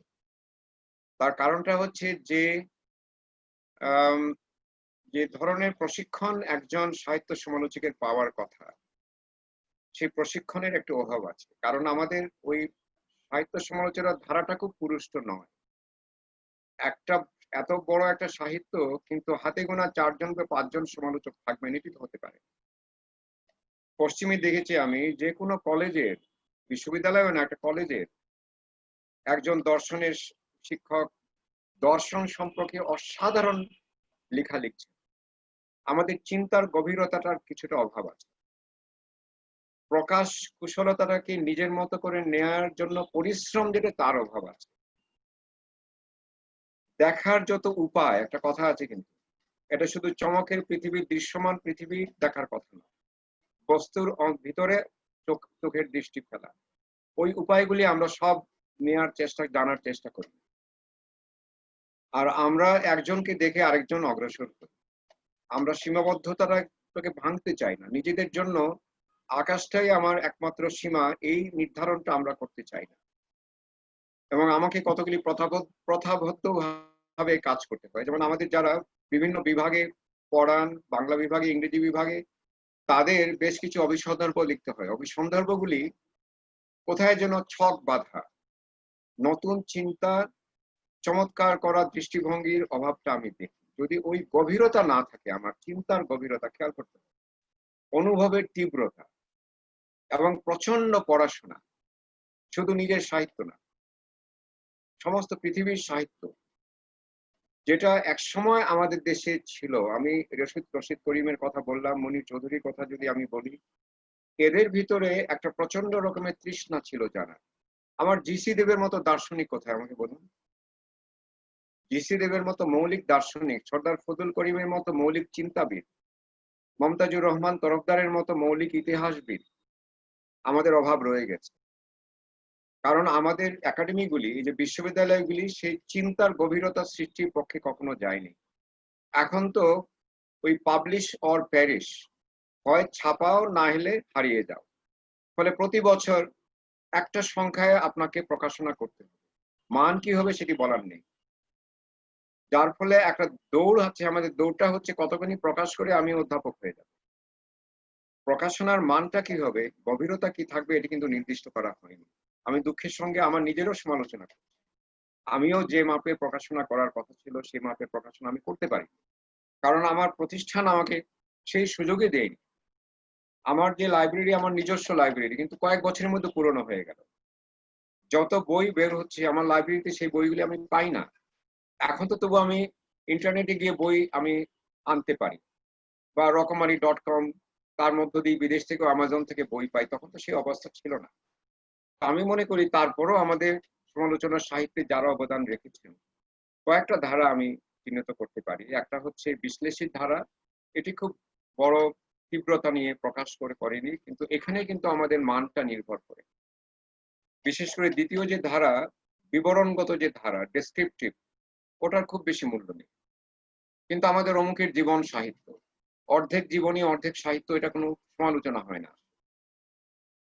তাত্ত্বিক দৃষ্টিভঙ্গিটা আসতে হবে। যেমন আমার ইংরেজি বিভাগে এটা লাভ হয়েছিল, আমি অধ্যাপক ফখরুল আলম, খুব বিখ্যাত অনুবাদক, আর কায়সার হক, বড় কবি, ফেরদৌস আজিম ছিলেন, নিয়াজ জামান আমাদের পড়িয়েছেন। আমাদের কয়েকজন মিলে, আমি সিরাজ হোসেন চৌধুরী স্যার আমাদেরকে সমর্থন দিয়েছে। আমরা তত্ত্ব গোড়াপত্তন করলাম, থিওরি, একেবারে পোস্ট কলোনিয়ালিজম থেকে নিয়ে এখন পর্যন্ত ওই যে পোস্ট মডার্নিজম কিন্তু আমরা পড়াচ্ছি। আমরা দৃশ্য মাধ্যম পড়াই, আমরা সংস্কৃতি পঠনটা ইংরেজি বিভাগে পড়াই। তো তাত্ত্বিক দৃষ্টিকোণ থেকে সমালোচনাটা আমাদের দেশে তেমন হয়নি, শুধু মার্ক্সবাদের দৃষ্টি থেকে কিছু কাজ হয়েছে। কিন্তু মার্ক্সবাদের ওই নর্মেটিভ মার্কসিজমে আমরা আটকে আছি। এমনকি সিচুয়েশনিস্ট মার্কসিস্ট, সিচুয়েশনিস্ট অ্যানার্কিস্ট মার্কসিজম, কত ধারায় মার্কসিজম বিভক্ত হয়েছে। মার্কসিজম এখন পোস্ট মার্কসিজম হয়ে গেছে। এই বিষয়গুলি ওই মার্ক্সবাদী সাহিত্য সমালোচনাতে উঠে আসে। ফলে আমাদের তত্ত্বগত শৃঙ্খলার একটা অভাব আমি দেখতে পাচ্ছি। তো এগুলি যদি আমরা অতিক্রম করতে পারি, তাহলে আমি মনে করি যে আমি পশ্চিমের অনুকরণ করতে বলছি না। সবচেয়ে বড় কথা হচ্ছে আমাদের নিজস্ব দৃষ্টিভঙ্গি থেকে, আমাদের নিজস্ব সাহিত্য যে বিষয়গুলি উপহার দিচ্ছে, সেগুলিকে গুছিয়ে তাত্ত্বিক দৃষ্টিভঙ্গি থেকে, যেগুলি আমাদের জীবনের সঙ্গে সমান্তরাল, সেগুলি দিয়ে যদি আমি বিবেচনা করি, অনেকগুলি কাঁচের ভিতর দিয়ে যদি আমি দৃষ্টি দিই, তাহলে আমার যে জ্ঞানটা অর্জিত হবে সেটি আমি মানুষের কাছে ছড়াতে পারবো। পাশাপাশি ভাষার সম্ভাবনাগুলি, তার দিগন্তগুলি আমাকে বিস্তৃত। এই কাজগুলি আমার নতুন যারা লিখছেন তারা অনেকেই করছেন, আমি তাদের হ্যাঁ হ্যাঁ হ্যাঁ, না না, হ্যাঁ সেটা ঠিক আছে। আমি আসলে সামগ্রিকভাবে বাংলা সাহিত্যের কথাই জানতে চেয়েছিলাম। আপনি জোর দিয়েছেন সমালোচনা সাহিত্য, ভালোই করেছেন। আরেকটি বলেনি, আলম আরেকটি বলেনি, বাংলা সাহিত্যের যে কাজগুলি হচ্ছে, ধারাও কিন্তু আমাদের চলছে। এই তরুণদের আমি নাম আর বলতে পারবো না, এত অসংখ্য লিখছেন। ইংরেজি, বাংলা কবিতা, বাংলা উপন্যাস, ছোট গল্প, নাটকও সেলিম আল দীনের পর থেকে যে নাটক লেখা হচ্ছে, সেখানে অনেকেই কিন্তু ভালো কাজ করছেন। আমি অনেকে হুম, হুম, সেলিম আল-দীন একাই তো একটা প্রতিষ্ঠান ছিলেন। হুম, সৈয়দ জামিল আহমেদ, তার যে নাট্য সমালোচনা অসাধারণ। হুম, হুম, তো এই মানুষগুলি আমাদের সামনেই তো ছিলেন, এখনো আছেন, জামিল আছেন আমাদের। যারা নাটক নিয়ে লিখছেন তাদের এই দিকে দৃষ্টি দিতে হবে, কারণ আমাদের নাটক পশ্চিমবঙ্গে একটা বিশাল আলোড়ন সৃষ্টি করেছিল, মনে আছে কিনা, স্বাধীনতার পরপরই। তারাও অবাক হয়ে বিশ্বাস করতো যে এই লোকগুলি 1960-এর দশকে বাক্সবদল ধরনের আম, নাটক লিখত, অফিস পাড়ার নাটক। তারা এক এক লাফে একটা বৈশ্বিক মাত্রায় চলে গেল কিভাবে? প্রস্তুতিটা তো ছিল তো। ফলে আমি যেটা মনে করি যে আমাদের যারা সাহিত্য লিখছেন, যারা গল্প উপন্যাস লিখছেন, তারা যদি দেখার দৃষ্টিটা একটু পাল্টে দিন, একটা গভীরতায় নিয়ে আসেন, নতুন নতুন প্রকাশভঙ্গি সৃষ্টিতে একেবারে চেষ্টিত হন, যেটা শহীদুল জহির করলেন। আমি মনে করি এটা সম্ভব। এখন আমাদের অনেকেই লিখছেন। কিছুদিন হুম, আগে সুমন রহমানের একটা গল্প বললাম, আমার খুবই ভালো লাগলো। তরুণরা লিখছেন, আমার খুবই ভালো লাগছে। এদের নাম আর বলছি না আমি, হুম, হুম, হুম। ঠিক কিন্তু আছে। আমার কোনো হ্যাঁ। একটা লেখায় হয়তো তাদেরকে আমি সামনে আনবো। না, একটা ধারণা পাওয়া গেল। আর পাশাপাশি আমার একটা প্রশ্ন ছিলই, পরে করতাম সমালোচনা সাহিত্য নিয়ে, সেটার জবাবটা খানিকটা পেয়ে গেলাম। তবে আমি এর পরে যে প্রশ্নটা করব তার খানিকটা ইঙ্গিত কিন্তু আপনার কথার মধ্যে আমি পেয়েছি, যে সাহিত্য শুধু ভালো সাহিত্য করলেই তো হবে না, রচনা করলেই হবে না, তার পরবর্তী পদক্ষেপটা যেটা, যে প্রকাশনা, তার প্রকাশ, তার পাঠকের কাছে পৌঁছানো, তাকে নিয়ে আলাপ আলোচনা, একটা সাহিত্য সমাজ গড়ে ওঠা এবং পেশাদারি শিল্প, প্রকাশনা শিল্পটাকে পেশাদারি পর্যায়ে নিয়ে যাওয়া, ওটা যদি না হয়, ওই জায়গায় যদি আমরা ঠেকে যাই, তাহলে যত ভালো কাজই করি না কেন, বা আপনি যেটা বললেন যে আপনি একটা ভালো লাইব্রেরি পাননি, আপনি একটা ভালো গবেষণা করার মতো একটা প্রাতিষ্ঠানিক অবসর পাননি, তার জন্য একটা সমর্থন পাননি, আর্থিক সমর্থন, এগুলো তো একটার সঙ্গে একটা অঙ্গ হয়ে জড়িত। এইটা সম্পর্কে আপনি কি বলবেন? আমাদের সাহিত্যিক পরিমণ্ডলটা কেন এখন পর্যন্ত সেই রকম একটা মানে পেশাদারি জায়গায় গিয়ে পৌঁছলো না, একটা আন্তর্জাতিক একটা মানের এটা কাছাকাছি পৌঁছলো না? একটু আপনি যদি দুটো বলেন দুটো আপনার অভিজ্ঞতা। দুটো পদ বলি, যেটা বাজার সৃষ্টি যারা করছে তারা এই বিষয়টা খুব বেশি বলে। একটা হচ্ছে ব্যাকওয়ার্ড লিঙ্কেজ, একটা হচ্ছে ফরওয়ার্ড লিঙ্কেজ। যেমন আপনি পোশাক তৈরি করবেন, ব্যাকওয়ার্ড লিঙ্কেজটা কি? আপনার টেক্সটাইল ইন্ডাস্ট্রি কি আছে? আপনার বোতাম তৈরির, জিপার তৈরির ফ্যাক্টরি কি আপনার আছে, নাকি বিদেশ থেকে আনছেন? ফরওয়ার্ড লিঙ্কেজ, আপনার জাহাজ ব্যবস্থা ভালো কিনা, যোগাযোগ ব্যবস্থা ভালো কিনা, আমি যে রপ্তানি করব তার জন্য সুবিধাগুলি আছে কিনা, অনেক কিছু। এখন যখন থেকেই ছাপাখানা তৈরি হলো, তখন থেকেই বই প্রকাশনা একটা গুরুত্বপূর্ণ ভূমিকা নিয়ে নিল। বই প্রকাশনাটা নির্ভর করছে বিনিয়োগের উপর। কাজে আপনি চান বা না চান, এই বিনিয়োগটা পুঁজির কারণে ঘটছে, অর্থাৎ একটা বাজার সৃষ্টি হবে। আমরা মানতে খারাপ লাগে বাজার কথাটা, কিন্তু আসলেই তো তাই। প্রকাশনা যখন শিল্প হয়, তার তো টিকে থাকতে হয়, তার তো বাজার সৃষ্টি করতে হয়। তো আমরা প্রকাশনাকে খুব আস্তে আস্তে বাড়তে দিয়েছি। আমাদের নিজস্ব ছাপাখানার কোনো ঐতিহ্য নেই, আমরা ছাপাখানা তৈরি করিনি, আমরা কাগজও তৈরি করিনি। কাজে আমরা লিখেছি যে কাগজটা বাইরে থেকে এসছে, যে ছাপাখানাটা বা তার মেশিনপত্র বাইরে থেকে আসছে। আর যখন আমাদের প্রকাশনা শিল্প হলো, সেটি একটা কুটির শিল্পের মতো হয়ে দাঁড়ায়। কুটির শিল্পের ব্যাকওয়ার্ড ফরওয়ার্ড লিঙ্কেজ নিয়ে অত ভাবাভাবির কারণ হয় না, কারণ তার পরিমণ্ডলটা ছোট। কিন্তু এখন তো বাংলাদেশে যে অবস্থায় এসেছে, সেখানে আমরা বলতে পারি যে আমাদের পাঠক সংখ্যা প্রচুর বাড়ছে। বাংলা একাডেমির বইমেলাতেই তো আমাদের কত বই, আর পুরো বছর জুড়েই কিন্তু এখন বইমেলা হয়। অতিমারির কারণে, মহামারীর কারণে হয়তো হবে না, কিন্তু খেয়াল করেছি কিনা চট্টগ্রামে হয়। আমি চট্টগ্রামের বইমেলাতে গিয়েছিলাম এবার, আমি বক্তৃতাও দিয়েছি সেখানে। আমি খুব আনন্দের সঙ্গে দেখেছি অনেক তরুণ এসছে আমাদের বক্তৃতা শোনার। তো এই যে বই প্রকাশ হচ্ছে, তার বিপণন বিতরণ প্রয়োজন তো আমাদের। এই বাজারটা সৃষ্টির জন্য যতগুলি সংযুক্তি প্রয়োজন ছিল, পিছন সংযুক্তি এবং সামনের সংযুক্তি, এই বিষয়গুলি আমরা এখনো ভালো করে পর্যবেক্ষণ করি, এই বিষয়গুলি নির্দিষ্ট করতে পারি। এখন পিছনের যেটা হচ্ছে, পিছনের সংযুক্তি হচ্ছে আমাদের যারা লিখছেন তাদের প্রস্তুতি কিরকম, যারা প্রকাশনা করছে তাদের অবস্থা কিরকম, সেখানে কি সত্যিকার অর্থে একজন সম্পাদক আছেন প্রকাশনা, যিনি প্রুফ কাটবেন, তিনি কি সে পরিমাণ প্রস্তুত আছেন? অর্থাৎ সেখানে কোনো বিনিয়োগ আমাদের ঘাটতি আছে কিনা? প্রচুর ঘাটতি আমাদের। আমাদের প্রকাশনা শিল্পগুলি এখনো শিল্প হিসেবে নিজেদের দাবি করছে, কিন্তু যেহেতু তাদের সীমাবদ্ধতা আছে, তাদেরও টিকতে হয়। সেই জন্য তারা এখন পর্যন্ত প্রকাশনার সঙ্গে যা যা সম্পর্কিত সব গুছিয়ে আনতে পারে, এই একটা ধাক্কা। আরেকটা হচ্ছে যে আমাদের যে বইগুলি ছাপলাম সেগুলি কারা কিনবে, বইয়ের দোকান আছে, গ্রন্থাগার আছে কি। খেয়াল করে দেখুন, পশ্চিমে যখনই বইয়ের বিপণন শুরু হয়ে গেল, বিশ্ববিদ্যালয়গুলি গ্রন্থাগার তৈরি করে ফেলল। কেন? বইগুলি কেনা, বই কেনা হলে লেখকদের স্বাধীনতা বাড়বে, তাদের চিন্তার স্বাধীনতা বাড়বে, তারা রাষ্ট্র বা অন্য কোনো ক্ষমতা কর্তৃক নিষ্পেষিত হবে না, কারণ তাদের একটা স্বাধীনতা চলে আসবে। তো প্রত্যেকটা বিশ্ববিদ্যালয়ে যে পরিমাণ বই কেনা হয়, একজন লেখকের আর কিছু করতে হয় না। ছোট ছোট শহরে যে পরিমাণ বইয়ের দোকান আছে, এটি আমাদের বড় শহরেও নেই। পুরো ঢাকা শহরে কয়টা বইয়ের দোকান আছে? শাহবাগে যে আজিজ সুপার মার্কেটের নিচে যে বইয়ের দোকানগুলি ছিল সব চলে গেছে, এখন বস্ত্র দোকান, বস্ত্র বিতান হয়ে গেছে। অর্থাৎ বই বিপণনের জন্য যে প্রতিষ্ঠানগুলি দরকার সেটি আমাদের নেই, যার ফলে আমরা একটা ভয়ানক দুর্যোগের মধ্যে পড়ে আছি। আমাদের একটা শিল্প আছে, তার পিছনের সংযুক্তি খুব দুর্বল, তার সামনের সংযুক্তি খুব দুর্বল।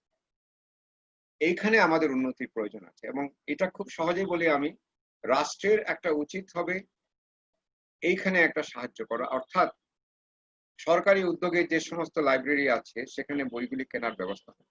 এটা পশ্চিমবঙ্গে যখন জ্যোতি বসুর শাসন ছিল, অর্থাৎ আম, আম, আহ, পন্থীদের শাসন ছিল, তখন তারা প্রত্যেক ব্লকে, যেটা আমাদের উপজেলা বলা যেতে পারে, একটা করে পাবলিক লাইব্রেরি তৈরি, 10,000 লাইব্রেরি বই কিনছে। এখন ভাবা যায় একজন লেখকের স্বাধীনতা কতখানি বেড়ে যায়। আমাদের পাবলিক লাইব্রেরির বই কাদের বিক্রি হয়? ওই যারা গুরুত্বপূর্ণ লোক, সরকারের সঙ্গে সংশ্লিষ্ট, এটা সেটা, তাদের বইগুলি নিয়ে আসে। একজন লেখক, একজন আলম খুরশেদের বই কেউ কিনবেন, কারণ আলম খুরশেদ শক্তিশালী কোনো ব্যক্তি নয়, কিন্তু যিনি কোনো না কোনো ভাবে শক্তিশালী, তার সব বই বিক্রি হয়ে যায়। এই কারণে আমাদের এই লাইব্রেরিগুলিও খুব ভালো কাজ করছে না। আমার মনে হয় সেখানে একটা দরকার আছে।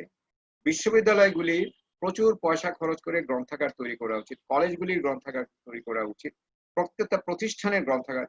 আগে আমি যখন স্কুলে পড়তাম, সিলেট সরকারি স্কুলে পড়েছি, একটা গ্রন্থাগার ছিল। কেন বিলিভ ইট? আমি ক্লাস 6-এ যখন পড়তাম, 6-এ ভর্তি হলাম আমি সরকারি বালক বিদ্যালয়ে, আমি প্রতি সপ্তাহে বই নিয়ে বাসায় যেতাম। আমার একটা আনন্দের সংগ্রহ ছিল প্রতি সপ্তাহের বই। এখন সেই বইয়ের সংগ্রহই নাই। তো স্কুলগুলি তো আরো বাড়ার কথা। ফলে আমার মনে হয় এই সংযুক্তগুলি নিয়ে আমাদের কাজ করতে হবে, আমাদের দাবি জানাতে হবে। প্রত্যেক প্রতিষ্ঠানে বইয়ের সংগ্রহ থাকতে হবে। আমার শহরে আমাদের মিউনিসিপ্যালিটির কাছে, পৌরপিতাদের কাছে দাবি করতে হবে, বইয়ের দোকান আপনারা ভাড়া মাফ করে আপনাদের তৈরি দালানে বিনামূল্যে বইয়ের দোকান প্রতিষ্ঠার ব্যবস্থা করে। এটি যদি আমরা করতে পারি, তাহলে আপনি ভাবুন, একজন লেখক, শুধু হুমায়ুন আহমেদ না, যে কোনো লেখক, তরুণ লেখক, ধরুন আমি বললাম মুজাফফর আহমেদের নাম বলি, বা শকৃত নোমান, বা যারা লিখছেন, যারা এই তরুণরা এখন খুব কষ্ট করছেন, পিয়াস মজিদ আছেন, খুব ঘনিষ্ঠ একজন মানুষ, বা আরো সুমন রহমানের কথা, এদের কথা নাই বললাম, শাহাদুজ্জামান, প্রত্যেকেই যদি লিখে নিজের জীবন ধারণ করতে পারে, তাহলে রাষ্ট্রের নিয়ন্ত্রণের বাইরে গিয়ে, আমি রাষ্ট্র শুধু সরকারকে বলছি না, রাষ্ট্রের যত প্রতিষ্ঠান, সেগুলির নিয়ন্ত্রণের বাইরে গিয়ে তারা নিজের মতো করে লিখতেন, সাহিত্যের আনন্দটা অনেক পরিব্যাপ্ত হতো। এটি আমার একটু সময় নিয়ে বললাম, কারণ আমি মনে করি এটা প্রত্যেক যারা শুনছেন তাদেরকেও চিন্তা করতে হবে। একটা বাতিঘর বা একটা পাঠক সমাবেশ বা একটা বেঙ্গল বই আমার ক্ষুধা মিটাবার জন্য যথেষ্ট নয়। আমার অসংখ্য এই ধরনের বইয়ের বিপণী বিতান থাকতে হবে।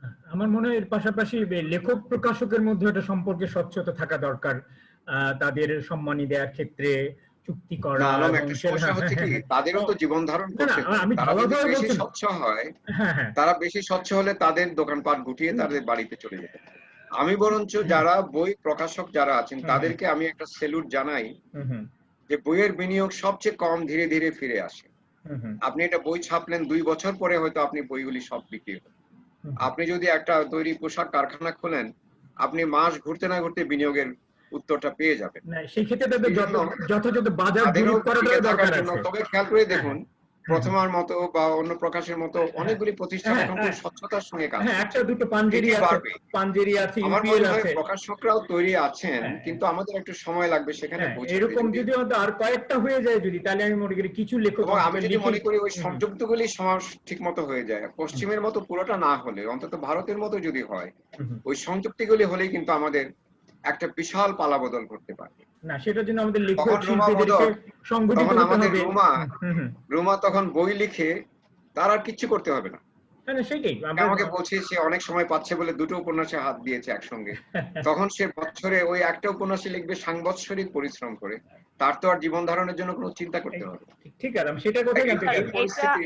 এটা আমি একটুখানি বলি আলম ভাই, যে স্যার যে বিষয়টাতে দৃষ্টি আকর্ষণ করলেন, মানে এটা একটা ভীষণ গুরুত্বপূর্ণ বিষয় আর কি। আমি প্রায়ই এরকম নক মানুষের পাই এখন, যেহেতু মানে একটা ইন্টারনেটের যুগ, আমাকে মেসেঞ্জারে অনেকেই জিজ্ঞেস করে যে আপনার বই কোথায় পাবো, বই কোথায় পাবো। রকমারিতে ছাড়া আর কোথাও বাংলাদেশের মফস্বলগুলোতে যে লাইব্রেরি আছে, এই জাফর ইকবালের কিছু বই বা হুমায়ুন আহমেদের কিছু বই ছাড়া আমাদের তরুণ লেখকদের কারো বই ওই সমস্ত লাইব্রেরি থাকে না। ওখানে থাকে গাইড বই, ওখানে থাকে নোট বই। যার ফলে এই যে বিপণন ব্যবস্থা, একটা বই ফেব্রুয়ারি মাসে বই মেলায় আসলো, তারপরে এই বইটার কোথায় খুঁজে পাবে পাঠক জানে না। তো এই যে একটা মানে অব্যবস্থাপনা আমাদের বিপণনে, বইয়ের বিপণনে, এটি কিন্তু আমাদের পাঠক তৈরিতেও একটা বিরাট বাধা তৈরি করছে। না, সেটা আমি উল্লেখ করেছিলাম আমার প্রশ্নের মধ্যে, বিপণনের বিষয়টাও ছিল আর কি। যাই হোক মঞ্জুর ভাই, আমরা পরবর্তী প্রসঙ্গে যাই। এখানে একটা গল্প বলি, পারভেজ হোসেনের কথা বলি। পারভেজ তো আমার খুব প্রিয় একজন গল্পকার। একদিন তাকে জিজ্ঞেস করলাম যে তোমার বইগুলি কোথায় পাওয়া যায়, সে বলে কোথায় পাওয়া যায় আমি নিজেও জানি না। সেটাই তো, এর একটা অবস্থার ভিতরে এত মেধাবী একজন লেখক, তার নিজের গল্পের বই কোথায় বিক্রি হচ্ছে সে নিজেও জানে না। সে একটু উদাসীন, আমি জানি সে একটু উদাসীন নিজের ব্যাপারে, কিন্তু আমার মনে হয় এই উদাসীনতা আমাদের পরিত্যাগ করতে হবে। না, আমি এদিকে ইঙ্গিত করার চেষ্টা করছিলাম যে প্রকাশকদের একটু পেশাদারি হয়ে ওঠা দরকার আছে। আমি মনে হয় বিনিয়োগ ক্ষেত্রে বিশেষ করলে ফিরে আসবে, হয়তো একটু দেরি হবে, কিন্তু এটার প্রতিদান তারা অবশ্যই পাবে। এটা আমি মনে করি পেশাদারিতে একটা মূল্য আছে। প্রথমা কদিন হলো, প্রথমা আসছে তো কয়েক বছর হলো মাত্র, কিন্তু প্রথমত এখন একটা প্রথম শ্রেণীর প্রকাশক কেন, কারণ আমাদের ছিল না, কিন্তু তারা সেই চর্চাটা করেছে, সেটাই আর কি।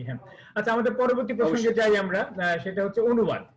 অনুবাদে আমি জানি আপনি নিজে অনুবাদ করেন এবং অনুবাদের চর্চার সঙ্গে যুক্ত আছেন। স্যারের কাছে আমার ভাষা নিয়ে দুই একটা শোনো রোমা, পরে আমাদের একটা প্রশ্নোত্তর পর্ব আছে, তখন আমি প্রশ্ন চেয়ে নেব তোমাদের কাছ থেকে। এখন আমরা মূল বিষয়গুলো আলোচনাটা করে ফেলি। আচ্ছা মঞ্জুর ভাই, যে অনুবাদ বলতে আমি আপাতত ওই বাইরে থেকে বিদেশি ভাষার যে অনুবাদগুলো হচ্ছে বাংলায় যারা করছে, সেই অনুবাদগুলো সম্পর্কে আপনার একটা মূল্যায়ন, মানে কিভাবে হচ্ছে, কতটা বিশ্বস্তভাবে হচ্ছে, এবং তার মাধ্যমে আমাদের সাহিত্য কতটা উপকৃত হচ্ছে, পাঠকরা তার রস কতটা নিতে পারছে, সব মিলিয়ে যদি একটা মূল্যায়ন আপনি করতেন যে আমাদের অনুবাদ সাহিত্যের, সাম্প্রতিক অনুবাদ সাহিত্যের, সিরিয়াস সাহিত্যের, আমি খুব সংক্ষেপে বলি। এটা আমার যেহেতু নিজস্ব বিষয়, এই বিষয় নিয়ে অনেক কাজ করেছি, এবং এই একটা বিষয়ে আছে ট্রান্সলেটরোলজি। ট্রান্সলেটরোলজি হচ্ছে অনুবাদ তত্ত্ব, যেটি আমি বেশ কয়েক বছর পড়িয়েছি। অনুবাদের অনেকগুলি শর্ত থাকে। প্রথম শর্ত হচ্ছে আপনি যে ভাষায় অনুবাদ করবেন, যে ভাষা থেকে অনুবাদ করবেন, দুটি ভাষায় আপনার অসম্ভব দক্ষতা থাকে। কমতি হলে উপায় নেই, কমতি হলে আপনি অনুবাদটা সঠিকভাবে করতে পারবেন না। দ্বিতীয় হচ্ছে যে অনুবাদটা আপনি করছেন যে সংস্কৃতির বই থেকে, ধরুন ইংরেজি, কিন্তু ইংরেজিতে আটলান্টিকের এদিকেও বলে ওদিকেও বলে, অস্ট্রেলিয়াতেও বলে, কানাডাতেও বলে, দক্ষিণ আফ্রিকাতেও বলে। বলে ইংরেজি বলতে ইংল্যান্ডে তো বলেই। ইংরেজি বলতে শুধু একটা দেশ নয়, অনেকগুলি সংস্কৃতির দেশ আছে। তো সেই সংস্কৃতির সম্পর্কে যদি আমার যথেষ্ট ভালো জ্ঞান না থাকে, তাহলে এই অনুবাদটা খুব জড় অনুবাদ হয়। এই জন্য আমি বলি যে অনুবাদ হচ্ছে একটা সাংস্কৃতিক কর্ম, ইটস এ কালচারাল অ্যাক্ট। ওই সংস্কৃতি না জানলে, সংস্কৃতির ভিতরের যে সূত্রগুলি সেগুলি না জানলে আমার অনুবাদটা খুব খটোমটো। তো আমি বাংলা সাহিত্যে যে সমস্ত অনুবাদ হয়, বিশেষ করে বিদেশি সাহিত্যে, অনুবাদ কিন্তু বিশ্বস্ত হয় না কখনো। অনুবাদ যেমন আমি ল্যাটিন আমেরিকার কিছু কিছু উপন্যাস পড়ি, অনুবাদ দেখেছি আমি, আমার মনে হচ্ছে যে এই ভাষাটা না জানলে তো অনুবাদ করা সহজ নয়। একজন রাজু আলাউদ্দিন যে স্প্যানিশ ভাষা থেকে অনুবাদ করবেন, তার বিশ্বস্ততা একজন যে কোনো মানুষের অনুবাদ থেকে অনেক বেশি হবে, কারণ রাজু আলাউদ্দিন স্প্যানিশ ভাষাটা জানেন, সেই সংস্কৃতিতে তিনি বসবাস করেছেন। তারপরও কথা হচ্ছে আপনার নিজের ভাষায় আপনার দক্ষতা কোথায়। আপনাকে একজন লেখকের মতো ভাষা জানতে। আমি যখন একটা ছোট গল্প অনুবাদ করছি, ওই লেখক সত্তা আপনার না থাকলে, যদি একজন কাঠকোট্টা শুধু দুভাষী হয়ে যান আপনি, তাহলে সে অনুবাদটা দাঁড়াবে। আমার যেটা মোটা দাগে মনে হয়, আমাদের এই দুঃখগুলি আমার বেশি, যে অনুবাদ করছি কিন্তু সেই ভাষাটা আমি শেখার চেষ্টা করছি, বা সেই ভাষার যে সংস্কৃতি সেটি আমি জানার চেষ্টা করছি। আমি ওই ঘর থেকে 2 পা ফেলে নিজের ঘরটাকেই, নিজের বিশ্বটাকেই চিনলাম না, আমি অন্য বিশ্ব জানবো কি করে? আর আমি যেটাকে ইকুইভ্যালেন্স বলা হয়, অর্থাৎ আমি যে একজন বলল আই লাভ ইউ, তার বাংলা হচ্ছে আমি তোমাকে ভালোবাসি, এটা হচ্ছে ইকুইভ্যালেন্স। কিন্তু ইকুইভ্যালেন্সটা আমি কিভাবে তৈরি করবো সেটা আমার উপর শেষ বিচারে নির্ভর করছে। আমি যদি সরাসরি ইংরেজি অনুবাদগুলি আক্ষরিক করতে নিয়ে আসি, তাহলে কিন্তু সেই ইকুইভ্যালেন্সটা হবে না, মাঝখানে একটা ফাঁক থেকে যাবে। আমি যেটা করেছিলাম, ওই একজন অনুবাদক আছেন আলী আহমেদ, উনি একদিন আমাকে প্ররোচনা দিলেন যে আমরা ফরাসি ভাষাটা শিখবো। তো 2 বছর আমি আর আলী আহমেদ মিলে আমরা স্প্যানিশ ভাষাটা শিখলাম আধুনিক ভাষা ইনস্টিটিউট, এবং আমাদের 2 প্রশিক্ষক ছিলেন অসাধারণ ভালো। তাদের সমর্থনে সাহায্যে আমরা এমন চমৎকার ভাষাটা শিখে ফেললাম। অন্তত পড়াটা, আমার কথা ছিল আমার বলার দরকার নেই, আমি বলার দিকে দৃষ্টি দিচ্ছি না, কারণ আমি তো ওখানে যাচ্ছি না, আমি কার সঙ্গে কথা বলবো, কিন্তু পড়তে যাতে পারি। এই যখন আমি গার্সিয়া মার্কেজের বইগুলি ফরাসি ভাষা, স্প্যানিশ ভাষায় পড়তে শুরু করলাম, আমার সীমাবদ্ধ 2 বছরে আমি আর কতখানি শিখেছি। আমার সীমাবদ্ধ জ্ঞান নিয়ে আমার মনে হলো সর্বনাশ, আমি তো অনেক কিছু বুঝতে পারিনি, ইংরেজি অনুবাদে আসেনি, সেরকম আসেনি, এসছে বটে কিন্তু সেরকম আসেনি। তো সেই জন্য আমি অনুবাদটাকে আমি আমাদের দেশে দুর্বলই বলবো, কয়েকটা ক্ষেত্রে বাদ দিলে। আর অনুবাদের শর্তগুলি মেনে, প্রত্যেকটা শর্ত মেনে অনুবাদ হচ্ছে, এটি আমার বিশ্বাস হয় না, মনে হয় না। আমি যেটা করছি, অনুবাদ শিল্পটা আমাদের বেশ দুর্বল, এটা আমাকে বলতেই হচ্ছে। এর জন্য করণীয় কি, আসলে আশু করণীয় কি? করণীয় কঠিন। আমার নিজের ভাষাটাই তো আমি এখন ভালো করে লিখতে ভুলে গেছি। আপনি কয়টা মানুষ পাবেন অনর্গল তার ভাষাটা বলে যাচ্ছে, ইংরেজির ওই খুঁটি না নিয়ে কয়টা মানুষ কথা বলছে? আপনি একজন সৈয়দ শামসুল হক আবিষ্কার করুন তো। আর এখন এক ধরনের উন্নাসিকতা আসছে, হ্যাঁ আমি কেন ইংরেজি ব্যবহার করব না, কেন হিন্দি ব্যবহার করব না, আমি কেন বাট লাইক দিয়ে ইংরেজি বাংলা বলবো না। আচ্ছা ঠিক আছে, পিকাসোর গল্পটা বলি। পিকাসোর কাছে এক ভদ্রলোক গিয়েছিলেন, গিয়ে তিনি তার ছবি টবি দেখাচ্ছেন, সব কিন্তু বিমূর্ত। তো পিকাসোর এত ধৈর্য কেউ বিশ্বাস করেনি, 10 মিনিট পর্যন্ত দেখেছেন। উনি কিন্তু ধৈর্য বেশি ভালো ছিল না। একসময় তিনি বললেন, মহাশয় আমাকে একটা ঘোড়া এঁকে দেখান তো, ড্র মি এ হর্স। মানেটা কি? মৌলিক আপনি একটা ঘোড়া এঁকে প্রমাণ করুন আপনি আঁকতে পারেন। আপনার চালাকিটা আমি দেখলাম, কিন্তু আপনার শক্তিটা আমি দেখতে। কথাটা হচ্ছে ওই জায়গাতে, যদি আমি ভাষাকে যদি সত্যিকার অর্থে আত্মস্থ, নিজের ভাষায়, আমি অন্যের কথা বলছি না, ওইখানে আমার শক্তিটা কোথায়? আমি যে লিখছি, আমার লেখার ভিতর জড়তা আছে কিনা দেখতে হবে না? এই ভাষাটাকে যদি আমি আত্মস্থ না করতে পারি, পাশাপাশি অন্য একটা ভাষাকে আমার আত্মস্থ করতে হবে। এই 2 কাজ মহা শক্তিশালী দুটো বিষয়। কিন্তু এটি যে একবার করতে পারছে, সে যদি আসলে কিছু এই গল্প বা কবিতা লেখার মতো তার ভিতরে প্রতিভাটা থাকে, যদি একটা কবি সত্তা এবং গল্পকার সত্তা তার ভিতর থাকে, তাহলে অনুবাদ একেবারেই অলঙ্ঘনীয় হয়ে যাবে। দুর্দান্ত একটা অনুবাদ হবে, আমি সেটা বলি। না, আপনি ঠিকই বলেছেন। তবে আমার ব্যক্তিগত মতামত হচ্ছে, আসলে নিজের ভাষাটা জানার উপর বোধহয় বেশি জোর দিতে হবে। এটাই তো কথা। কারণ এটা বাস্তব নয় যে আমরা প্রত্যেকে ফ্রেঞ্চ, স্প্যানিশ, জার্মান, নানা ভাষা শিখে অনুবাদ করতে পারবো। আমি সেটা বলছি না। এবং ওই ভাষা থেকে যারা ইংরেজিতে অনুবাদ করেন বা করেছেন, তারা মোটামুটি গ্রহণযোগ্য, তাদের এক ধরনের দক্ষতা, মেধা বিষয়ে আসলে খুব বেশি প্রশ্নও নেই। ফলে সেগুলোকেই যদি আমরা অন্তত ভিত্তি ধরে নিয়ে আমাদের নিজের ভাষায় সত্যিকার ভাবে ভাষার সবটুকু শক্তিকে কাজে লাগাতে পারি। আমি একটা উদাহরণ দেই। আমার কাছে বইটা আছে, the triumph of the snake goddess, Kaiser হক।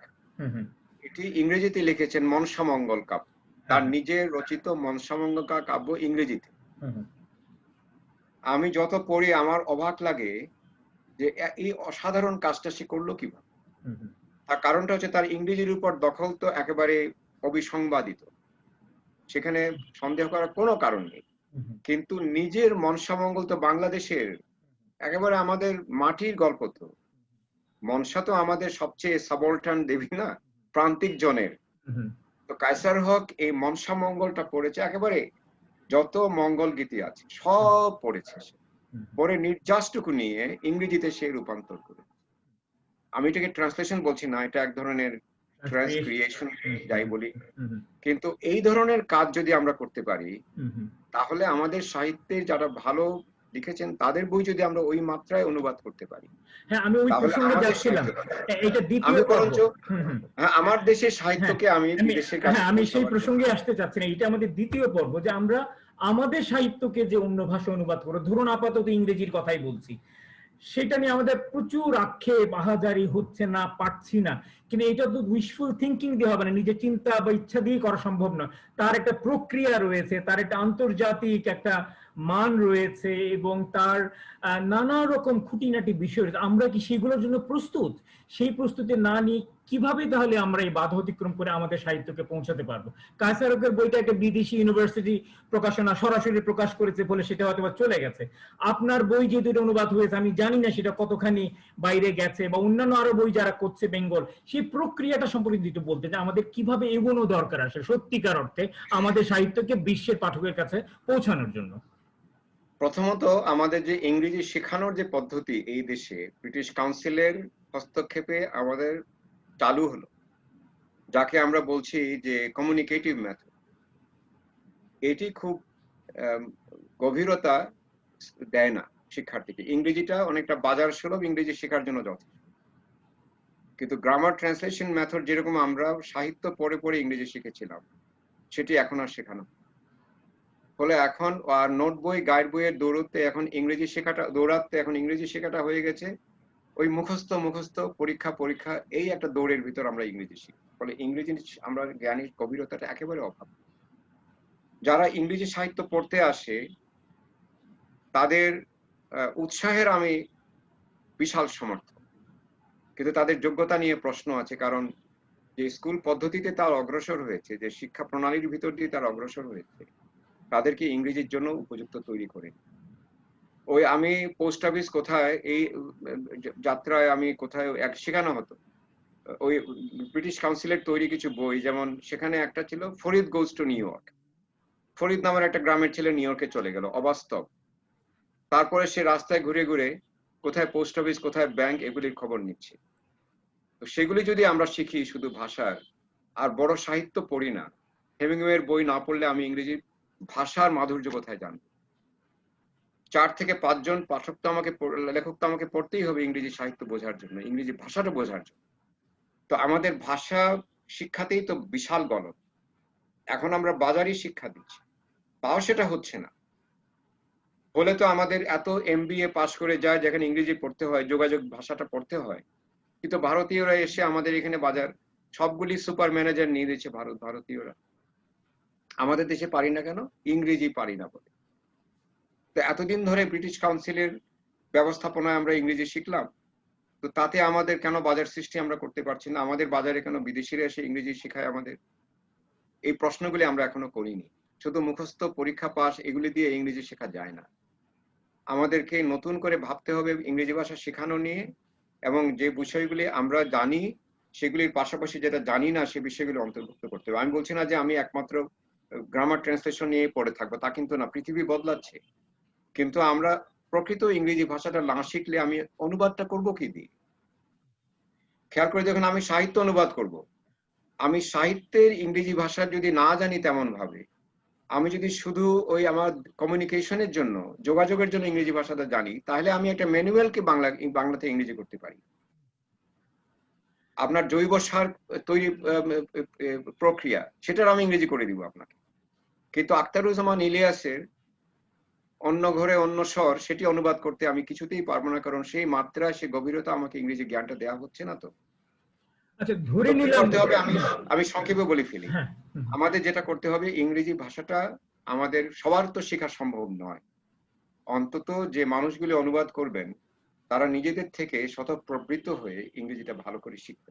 নিজে শেখা যায় এখন সহজ, শিখতে হবে সাহিত্যকে নির্ভর করে। এই জন্য একেবারে জীবনের শুরু থেকেই তাদেরকে তৈরি করতে হবে সাহিত্যের ইংরেজি দিয়ে, পাশাপাশি নিজের বাংলাটার ভিত্তিটা আরো মজবুত করতে। তাহলে আমি যতই নিজের ভূমিতে সঠিকভাবে পা রাখতে পারবো, ততই না আমি আকাশটাকে ছুঁতে পারবো। আমার ভূমি টলমলো হলে উপর থেকে আমি নিব কি করে? সেই যত ভালো ফলের গাছ হোক, আমি ফল পর্যন্ত হাত যদি না অগ্রসর করতে পারি, ফলটা আসবে কি করে আমার হাতে? সেই জন্য আমি বলছি বারে বারে যে ইংরেজিটা ভালো শেখার জন্য, বা যে ভাষায় আমি শিখবো, ফরাসি ভাষা শিখতে পারি, স্প্যানিশ শিখতে পারি, সেটি ভালোভাবে শিখে নিজের ভাষার সত্যিকার শক্তিটা নিজের ভিতর আত্মস্থ করে তারপর আমি অগ্রসর হবো। এই একমাত্র ব্যবস্থাপত্র, এর বাইরে কোনো ব্যবস্থাপত্র নেই। আর পাশাপাশি যদি একজন লেখক সত্তাকে আমি জাগিয়ে তুলতে পারি, প্রত্যেকের ভিতর, আমি নিশ্চিত প্রত্যেকের ভিতর লেখক সত্তা আছে। আমার যারা শুনছেন, আমি মনে করি প্রত্যেকে এই সুযোগ এবং ওইভাবে তৈরি হতে পারলে তারা নিজেরা লিখতে পারবেন, সীমাবদ্ধতার কারণে হতে পারছে না। এটা আসলে প্রথম পর্বটা, এটা এবং সবচেয়ে জরুরি পর্ব। কিন্তু ধরে নিলাম যে কোনো কারণে কিছু ভালো অনুবাদক বেরিয়েছে, আমাদের দেশে ইংরেজিটা শিখেছে, আজকাল নতুন প্রজন্ম কেউ কেউ করছে এবং ভালোই করছে।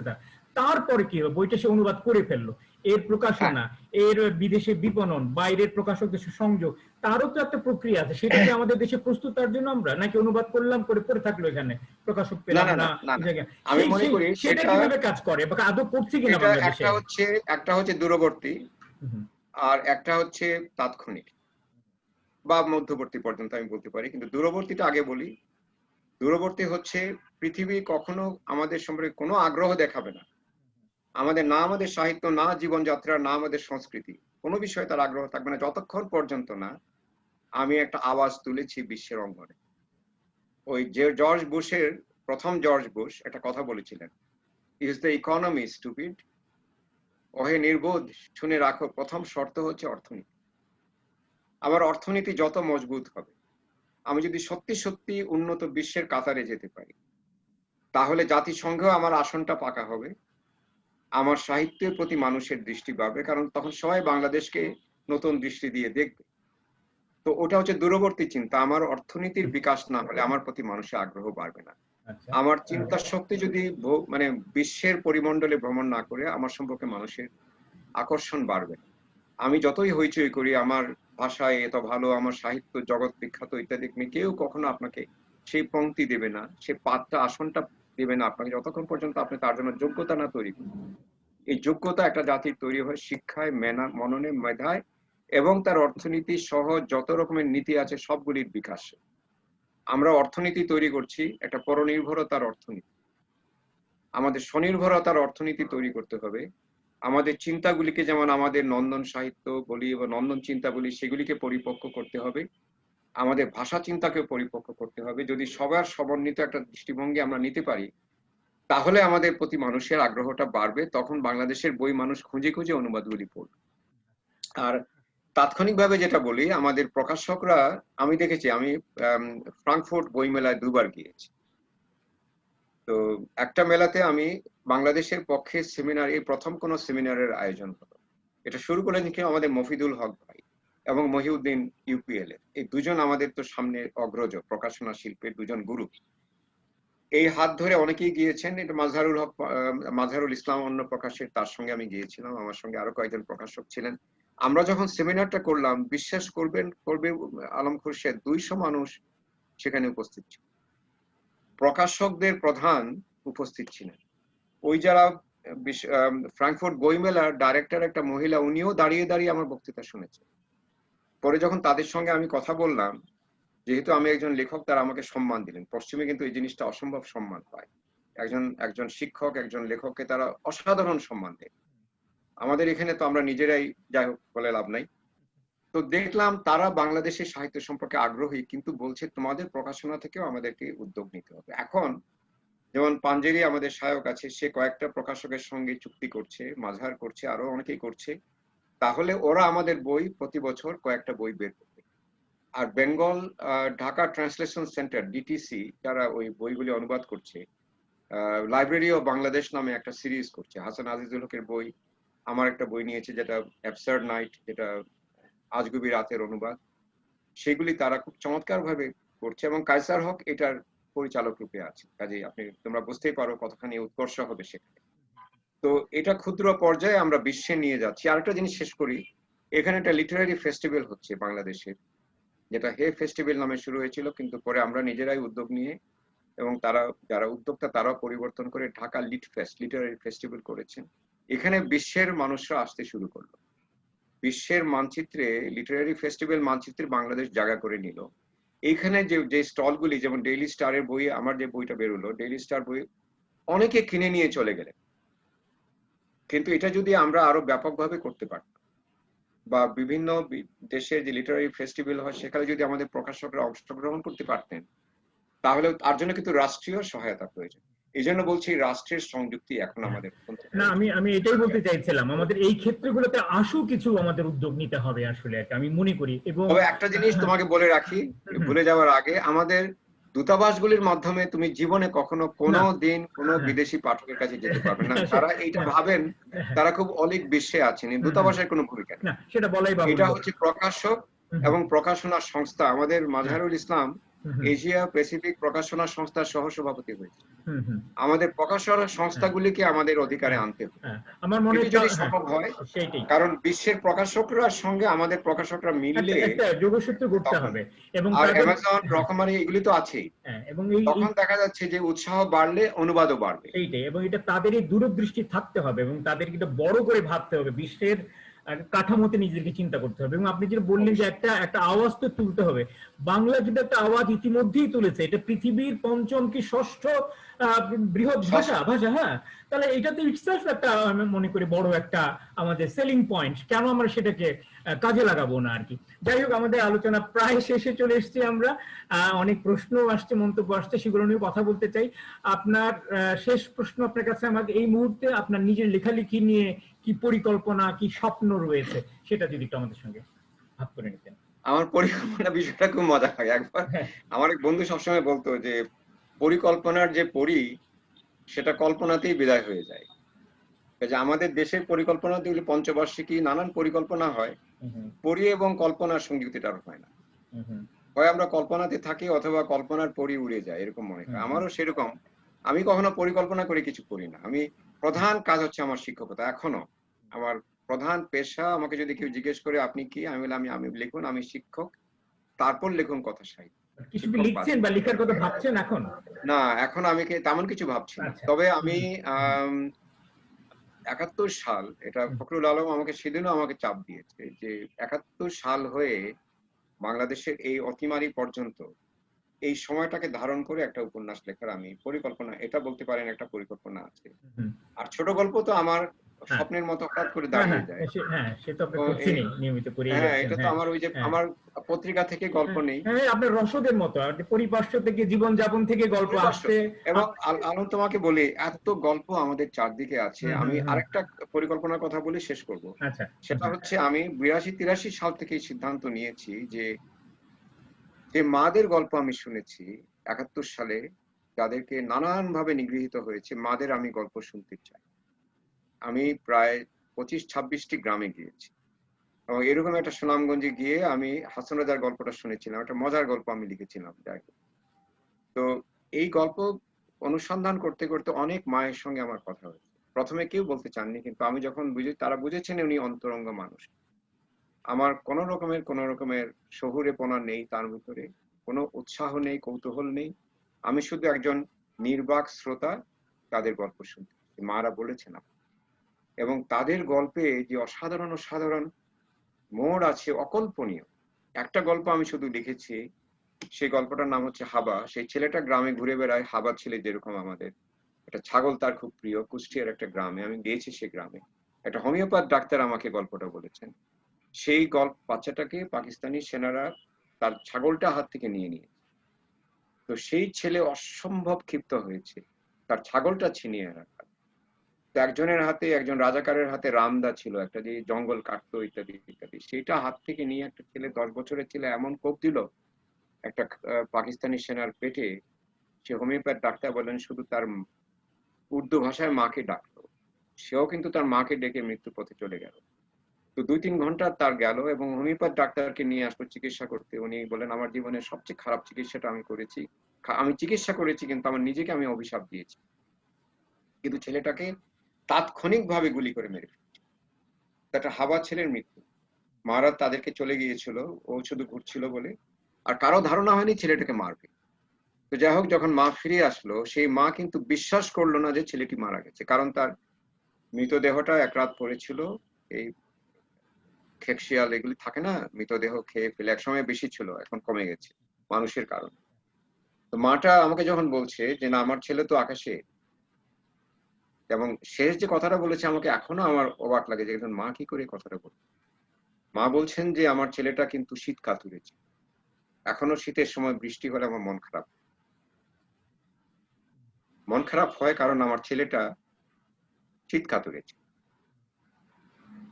এখনো আমার বলতে গেলে কষ্ট হয়। অনেক ধন্যবাদ তো মঞ্জুর এই ভাই। গল্পগুলি আমি হুম। আমি 29টার মতো গল্প আমি সংগ্রহ করেছি, মাত্র আমি 8 থেকে 10টা ছাপতে পেরেছি। আমি এই গল্পগুলি আমি শেষ করি। না, এটা এটা অবশ্যই করতে হবে। এটা আমাদের একটা কথ্য সাহিত্যেরও অংশ বটে, হ্যাঁ, এবং এটা আমার মনে হয় আমাদের সংগ্রহণ করা দরকার। কিন্তু আমি জোর দেবো আপনার সেই উপন্যাসটার বিষয়ে। আমাদের কিন্তু সত্যি এই পর্বটাকে নিয়ে একটা মহাকাব্যিক বড় পরিসর উপন্যাস হয়নি আজ পর্যন্ত। সৈয়দ শামসুলের কাছে আশা করেছিলাম, তিনিও দিয়ে যেতে পারেননি। তো আপনি যদি কষ্ট করে হলে এই কাজটা করেন, আমি মনে করি এটা আমার থেকে একটা অনেক বেশি যোগ্য, আমার থেকে অনেক বেশি যোগ্য লেখক বাংলাদেশে এই মুহূর্তে লিখছেন। হ্যাঁ আমি নিশ্চয়ই তাদের হ্যাঁ। দিকেও তাকিয়ে আছি। আমি হ্যাঁ আমার নিজের কাজটা করে যাব, হ্যাঁ, আমি নিজের বলছি, কাজটা আমি করে যাবে। তবে মইনুল হাসান সাবেরকে আমি সবসময় এই কথা বলে আসি যে আপনার এখন ওই উপন্যাসটা আমাদের দেয়া দরকার আসলে আর কি। আমার মনে হয় সেটা হ্যাঁ প্রত্যেকেরই একটা হ্যাঁ হ্যাঁ উপন্যাস হ্যাঁ লেখা হ্যাঁ, উচিত। সেটাই। তো আমি অনেক এখানে রুমাকেও বলবো যে তুমিও একটা উপন্যাস লিখো, যারা শুনছেন হ্যাঁ তারাও লিখুন। কারণ এই বাংলাদেশের এই গল্পগুলি 100 বছর পর, হুম হুম যখন আমরা অনেক উপরে উঠে যাব, আমার কিন্তু আচ্ছা, বিশ্বাস বাংলাদেশ, হুম হুম তখন এই অনুবাদ করার জন্য এই উপন্যাসগুলি একজন একজন খুঁজবে, হুম হুম এবং পৃথিবী তখন জানবে এই জাতির সম্পর্কে, আমি নিশ্চিত। কাজেই প্রত্যেকেরই লেখা উচিত। কি অনেক ভালো হলো হ্যাঁ মন্দ হলো সেই বিচারে আমি যাব না। আচ্ছা আর আগে বলি, আমাকে অতিমারি যদি বাঁচিয়ে রাখে তাহলে না সেটা হবে। তবে আমি হ্যাঁ আশা করি যদি থাকি আরো 2-1 বছর, তাহলে লেখার চেষ্টা করব। বাহ, অনেক ধন্যবাদ। আমাদের আলোচনা পর্ব এখানেই শেষ। বাংলাদেশ বিষয়ক একটি প্রশ্ন করবো ভেবেছিলাম, কিন্তু আমার মনে হয় সময় কুলাবে না, সেটা বাদ থাকুক। আমরা একটু মন্তব্য যেগুলো এসছে লাইভে সেগুলো একটু পরিশোনে দুটো কথা বলি, এরপর এখানে যারা আছেন তারা হয়তো কিছু আলোচনা করবেন। সবশেষে আপনার ছোট্ট একটা পার্ট দিয়ে আমরা শেষ করে দেব। মন্তব্যের মধ্যে মিলন কিবরিয়া লিখেছেন, আপনাকে এক্ষুনি জবাব দিতে হবে তা নয়, হয়তো বা পরে কোনো এক সময় বলতে পারেন। আমাদের মৌলিক চিন্তা ভাবনার দীনতার দায় কার? কেন এখন জিসি দেবদের পাই না? এটা তার একটা প্রশ্ন জিজ্ঞাসা। একে মাজারুল বলেছেন, আমাদের খুব সৌভাগ্য যে বাংলাদেশে আমরা সৈয়দ নজরুল ইসলামের মতো এমন একজন বাতিঘরকে পেয়েছি। স্যারের সুস্বাস্থ্য আর সৃজনশীলতা দীর্ঘসূত্রিতা কামনা করি। লুনা রুশদি অস্ট্রেলিয়া থেকে মজার একটা মন্তব্য করেছে, রাইসুর সাথে আপনার উপন্যাস লেখার অভিজ্ঞতা জানতে চাই। সেটা পরে কোনো এক সময় নিশ্চয়ই আমরা জানবো। রুমানা চৌধুরী, তিনিও চমৎকার লিখেছেন, উফ দারুণ উপকৃত হলাম, বহুদিন পর চিন্তার খোরাক পেলাম স্যারের গোছানো অভিজ্ঞতা প্রসূত কথা শুনতে পেয়ে। খুরশিদ ভাইকে কৃতজ্ঞতা জানাচ্ছি। আক্তারি মমতাজ, তিনি আমাদের সংস্কৃতি সচিব ছিলেন কবছর আগেও, তিনি লিখেছেন, প্রিয় স্যার, খুবই ভালো লাগছে, অনেকদিন পর আপনার কথা শুনছি, আপনার উপলব্ধি অত্যন্ত যথার্থ। দেশব্যাপী লাইব্রেরিগুলোকে পুনরুজ্জীবিত করা একান্ত জরুরি, সেই সঙ্গে বইয়ের বিপণন ব্যবস্থা প্রান্তিক পর্যায়ে বিস্তৃত হওয়া প্রয়োজন। চন্দন শফিকুল কবি, তিনি একজন চিত্রী, মূলত তিনি তাঁত শিল্প নিয়ে কাজ করেন, ইংল্যান্ডে থাকেন। তিনি লিখেছেন, শিল্পকলা লেখালেখি তার ব্যবস্থাপনা নিয়ে কিছু বলবেন স্যার? চিত্রকলা চর্চায়, দর্শনের চর্চায়, পঠন পাঠন নিয়ে আপনার দৃষ্টিভঙ্গি জানতে চাই। সালাম ও শুভেচ্ছা স্যার। এখান থেকে আপনার যে কোনো একটা বিষয় যদি আপনার বলার ইচ্ছে জাগে বলতে পারেন। না, চন্দনকে প্রথম বলি, চন্দন তো বয়ন শিল্পকার, এবং বয়নের ট্যাপেস্ট্রির নতুন পার্ট দিচ্ছে, এবং এই জন্য তাকে আমি অভ্যর্থনা জানাই। তবে শিল্পকলা নিয়ে আমার লেখালেখি ভিন্ন একটা গোলার্ধের বিষয়, যেটা আরেকদিন বলা যাবে। আর আক্তারি মমতাজ সংস্কৃতি সচিব থাকার সময় চেষ্টা করেছে, আমার খুব প্রিয় মানুষ, যে এই বইয়ের যাতে বিষয়গুলি করা যায়, কিন্তু সেটা যা হয়, সংস্কৃতি মন্ত্রণালয় একটা শিক্ষা মন্ত্রণালয়, তার টাকা পয়সা এতই কমতি যে সংস্কৃতির ব্যাপারে যে আমাদের রাষ্ট্রের যে একটা দৃষ্টিভঙ্গির কত দীনতা, এটি প্রকাশিত। তো সেই জন্য আমি মনে করি রাষ্ট্রের এখানে আরো দায়িত্ব পালন করা উচিত। আর শিক্ষা ব্যবস্থা নিয়ে যে দীনতার কথা বলেছেন, এটা তার একমাত্র দায় হচ্ছে আমাদের অসমাপ্ত শিক্ষা কার্যক্রম। যখন বঙ্গবন্ধু একটা ক্ষুদ্র থেকে ক্ষুদ্র শিক্ষা কমিশন করলেন, কাকে দায়িত্ব দিলেন? একজন বিজ্ঞানীকে। তিনি একেবারে যুক্তি তর্ক দিয়ে যে জিনিসগুলি তৈরি করলেন, শিক্ষা নীতি, সেই শিক্ষানীতি যদি আমরা সেদিন চালু করতে পারতাম, আজকে এই প্রশ্নটা এখানে উত্থাপিত হতো। কিন্তু একটা সুযোগ এসেছিল আমাদের 2010 সালের শিক্ষানীতি, যেটা আমাদের সংসদে পাশ হলো, কিন্তু সেটি কোনো ক্রমে আমরা এখন বাস্তবায়ন করতে পারলাম না। ফলে বঙ্গবন্ধু চলে যাওয়ার পর যে সরকারগুলি ক্ষমতায় আসলো, প্রত্যেকেরই একটা দায় আছে এই শিক্ষা ব্যবস্থাকে ধ্বংস করার। প্রধান খারাপ দিকটা হয়েছিল যখন আদর্শগতভাবে আমরা একটা বিশাল মোড় ফিরে আমাদের মুক্তিযুদ্ধকে সম্পূর্ণ ভুলে একটা পাকিস্তানপন্থী রাজনীতি এবং চিন্তাধারায় আমরা প্রবেশ করলাম, যে কারণে আমাদের মুক্তিযুদ্ধ হলো, সেখান থেকে আমরা বেরিয়ে গেলাম। ওই ফাঁকটা আমাদের এখনো মোচন হয়নি, বরঞ্চ যারা ওই সময়ে যারা উপকৃত হয়েছিলেন তারাই এখন পর্যন্ত অনেক ক্ষেত্রে এই কথাবার্তা বলেই যাচ্ছে। ফলে শিক্ষা ব্যবস্থায় যেরকম সংস্কৃতি থাকার কথা, আমি একটা জিনিস বলে শেষ করি, শিক্ষার একটা সংস্কৃতি আছে এবং সংস্কৃতির একটা শিক্ষা, আমরা দুটোর একটাও গ্রহণ করতে পারি। আমরা শিক্ষা নিয়েছি যেখানে সংস্কৃতি নেই, আর সংস্কৃতি নিচ্ছি কিন্তু যে শিক্ষার যে সংস্কৃতি, রুচিশীলতার, নিজস্ব নিজের কাছে দায়বদ্ধতার, বিতর্ক করার, কুতর্ক করার, না করার, এই নিজের প্রবৃত্তিগুলি দমন করার, এই বিষয়গুলি শিক্ষা এবং সংস্কৃতি এবং সংস্কৃতির শিক্ষা আমরা কিছুই গ্রহণ করি। উদারতাটাও গ্রহণ করিনি। একটা অসাম্প্রদায়িক মনোবৃত্তি, সকলকেই আমন্ত্রণ জানানোর যে ঔচিত্য, সেটা আমরা ভুলে গেছি। সেই সমস্যাগুলি আমরা এখনো কাটিয়ে উঠাতে পারিনি। এটা করতে পারলে আমাদের সামনে চলার পথ প্রশস্ত। অনেক ধন্যবাদ। আমরা এখন আমাদের এই জুমের আসরে যারা আছেন, আমি তাদের কাছ থেকে প্রশ্ন বা মন্তব্য চাইবো। এখানে মাইনুল হাসান চৌধুরী কথা আগেই বলেছে, আমার এক বন্ধু, ব্যাংকার বন্ধু, সংস্কৃতি কর্মী সালাউদ্দিন আহমেদ আছেন, একজন স্থপতি আছেন শাহিনুল খান, রুমা মদক আছে, ফারিয়া দিলশাদ মৌ আছে, মাহি আবরার আছে। তো এখান থেকে যে বলতে চান, আমি মনে করি মাইক্রোফোনটা অন করে বলা শুরু করতে পারেন। শাহিনুল খান স্থপতি, চট্টগ্রামের সিডিএস প্রধান নগর পরিকল্পক, তিনি মাইক্রোফোন অন করেছেন। শাহিন, বলো। ধন্যবাদ খোরশেদ ভাই। আমি আসলে এই জরুরি কাজে আটকা পড়ায় আমি সময় মতো আসতে পারি নাই, আমার আসতে দেরি হয়েছে। তারপরে আমি খুব সুন্দর একটা সময় আমি প্রবেশ করেছি বলে আমি মনে করছি। যে মুক্তিযুদ্ধের বিষয় নিয়ে আমাদের সাহিত্য বলি, চলচ্চিত্র বলি, এই ব্যাপারগুলোতে যে দৈন্যতা আছে, সেই দৈন্যতা নিয়ে আলোচনা হচ্ছিল। এটা আমাকে খুবই করেছে, স্ট্রাইক করেছে। এই জন্য যে স্বাধীনতা যুদ্ধের যেহেতু প্রত্যেকটা জায়গায় আমি ছিলাম, দুর্ভোগের জায়গায়, আক্রমণের জায়গায়, যুদ্ধের জায়গায়, সমস্ত জায়গায় আমি ছিলাম। এই জন্য আমার মনে হয়েছিল স্বাধীনতার পরে যখন আমি এই যে বেলার অফ সোলজার, তারপরে সানফ্লাওয়ারের মতো সব কালোজয়ী ছবিগুলো দেখছিলাম, তখন আমার মনে হচ্ছিল অন্তত পক্ষে আমাদের স্বাধীনতার 50 বছরের মধ্যে এইরকম কালোজয়ী মুক্তিযুদ্ধ ভিত্তিক ছবি অথবা উপন্যাস অথবা সাহিত্য কিছু না কিছু রচিত হবে, যেটা নিয়ে আমরা অহংকার করবো, যেটা আমাদের আসলে বিশ্বের কাছে আমাদের একটা সাইন হয়ে থাকবে। এইরকম একটা সাহিত্য, এরকম একটা উপন্যাস, এরকম একটা চলচ্চিত্র আমরা আশা করছিলাম। সেই হিসাবে কিন্তু আমার মনে হচ্ছে যে আমাদের পাওয়া হয়নি। সে ওই জায়গাটাতে কি করতে পারেন আপনারা, আপনাদের কাছ থেকে আমরা কি আশা করতে পারি, এরকম একটা আমার প্রশ্ন আছে আর কি। আমার মনে হয় যে এই জন্য আমাদের একটু অপেক্ষা করতে হবে, কারণ স্বাধীনতার পরপরই 75 সাল থেকেই মুক্তিযুদ্ধকে ভুলে যাওয়ার একটা প্রবণতা শুরু হয়েছে। এমনকি বঙ্গবন্ধুকে অস্বীকার করা ইতিহাস থেকে। বঙ্গবন্ধুকে আমি পছন্দ করি না করি সেটা অন্য বিষয়, কিন্তু তার ইতিহাসে যে তার ভূমিকাটা আমরা কেন অস্বীকার করি? তার 7ই মার্চের ভাষণ তো আমি শুনেছিলাম, আমার এখনো গায়ে কাঁটা দিয়ে ওঠে। এবং সেদিন যদি কেউ আমাকে জিজ্ঞেস করতো আপনি কি শুনেছিলেন, আমি অবশ্যই বলতাম যে আমি স্বাধীনতা যুদ্ধের কথা শুনি। এই বিষয়গুলি যখন আমাদের অনির্দিষ্ট হয়ে যায়, একটা প্রজন্ম যখন গড়ে ওঠে যারা স্বাধীনতাকেই জানে না, তখন এই গোলমালটা, আমাদের এই গোলযোগটা, চিন্তার গোলযোগ না কাটিয়ে ওঠা পর্যন্ত হবে না। ঐকমত্য যদি সবার হতো, যদি সবগুলি দল, বিএনপির কথাই বলছি, যদি এই ব্যাপারে একেবারেই একতাবদ্ধ থাকতো যে না, 71কে আমরা কখনো বিতর্কিত করব না, তাকে নিয়ে সামনে চলে যাব, 71 হবে আমার প্রেরণা দেওয়ার জায়গা। 71 না হলে বাংলাদেশ হতো? বাংলাদেশ না হলে কোনো দল কি এখানে কাজ করতে পারতো? মত এবং পথ আলাদা হতে পারে, কোনো আপত্তি নেই, কিন্তু এই এক জায়গায় যদি আমরা একতাবদ্ধ থাকতাম তাহলে আমাদের পাঠ্যক্রমেও তার প্রতিক্রিয়াটা পড়তো। আমাদের আরেক বন্ধু কিছু বলতে চাইছে, মাইনুল হাসান চৌধুরী, ইংরেজির শিক্ষক এবং অনুবাদক, আপনি সম্ভবত তাকে চেনেন। মাইনুল, বলো। আসসালামু আলাইকুম স্যার। ওয়ালাইকুম সালাম মাইনুল। তুমি কোথা থেকে বলছো? স্যার আমি বাসায়, ভালো আছি স্যার, আপনি বাসায় আছি। আচ্ছা আমি আজকে একটা ক্লাস ছিল আমার 8টা থেকে, অনলাইন হ্যাঁ ক্লাস ছিল। হ্যাঁ আমি ওটা পোস্টপোন করে দিয়েছি শুধু এই আরে রুমে একটা করার জন্য। তোমার সঙ্গে এবং দেখাই হয় না, আর আগে তো দেখা সাক্ষাৎ হতো। এক্স্যাক্টলি হ্যাঁ আমি স্যার আপনাকে বোধহয় প্রায় 2 বছর পরে দেখছি, তাও ভার্চুয়ালি।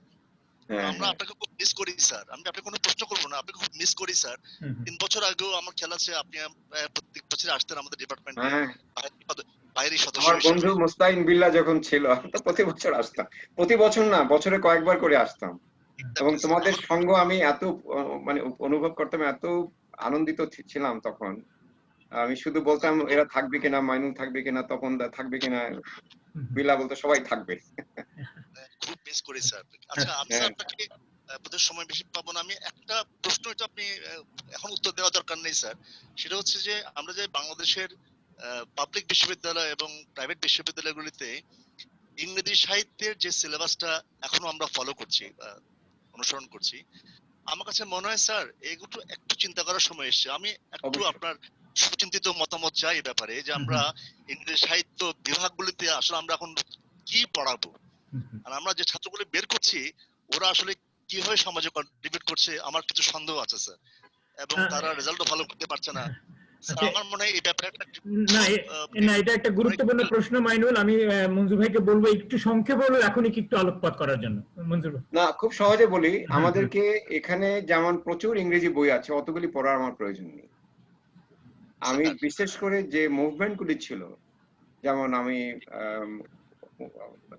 রেনেসান্সের সময় থেকে শুরু করে আলোক প্রাপ্তির যুগ, রোমান্টিকতার যুগ, ভিক্টোরিয়ান সাহিত্য এবং আধুনিক সাহিত্য এবং উত্তর আধুনিক সাহিত্য, তার মূল পাঠগুলি আমি নিতে পারি, কিন্তু পাশাপাশি আমার সাহিত্যের অনুবাদও আমার সেখানে অন্তর্ভুক্ত করা উচিত। আচ্ছা তত্ত্বের জায়গা যখন আসবে, আমাদেরও তত্ত্ব আছে, সেগুলিকেও অন্তর্ভুক্ত করা উচিত। কারণ ইংরেজি সাহিত্য শুধুমাত্র পশ্চিম নির্ভর হয়ে গেলে, এখন ওই বাস্তবতাকে আমি অস্বীকার করব যে পৃথিবী এখন খুবই সংযুক্ত। যেমন এর মধ্যে আমি নেপালে একটা বক্তৃতা দিয়েছি, কোথায় জানি একটা বক্তৃতা দিলাম, কানাডার একটা বক্তৃতা দিলাম, অর্থাৎ পৃথিবী ব্যাপী এই সময় তো সবার কাছেই আমি মানে পৌঁছে যেতে পারি। তো আমাদের সাহিত্য চিন্তাতেও ভাষার প্রসঙ্গটা খুব গুরুত্বপূর্ণ। ভাষাটা আমাকে শিখতে হবে, কিন্তু যে ভাষায় আমি মনের ভাবটা ভালোভাবে প্রকাশ করতে পারি সেই ভাষাটা শিক্ষা দিলে, আর যদি সাহিত্যকে আমি প্রতি প্রতিনিধিত্বমূলক সাহিত্য, অর্থাৎ ল্যাটিন আমেরিকার দুজন সাহিত্যিককে নিয়ে আসতাম, আফ্রিকার দুজন সাহিত্যিককে নিয়ে আসতাম, তাহলে হবে কি, যারা ইংরেজিতে লিখছেন পৃথিবী ব্যাপী, ভারত, শ্রীলঙ্কা, সবার যদি আমরা কিছু কিছু বই পড়ি, তাহলে ইংরেজি সাহিত্যের মাধ্যমে শুধু ইংরেজিটা জানা আমাদের, এটা কিন্তু ইংরেজি জানার জন্য ইংরেজি সাহিত্য পড়ছি না, সাহিত্য জানার জন্য ইংরেজিতে সাহিত্য পড়ছি। ঠিক। তো অনেক এই সাহিত্য যদি আমি ভালোভাবে জানতে পারি, তাহলে আমার উদ্দেশ্যটা পরিপূর্ণ।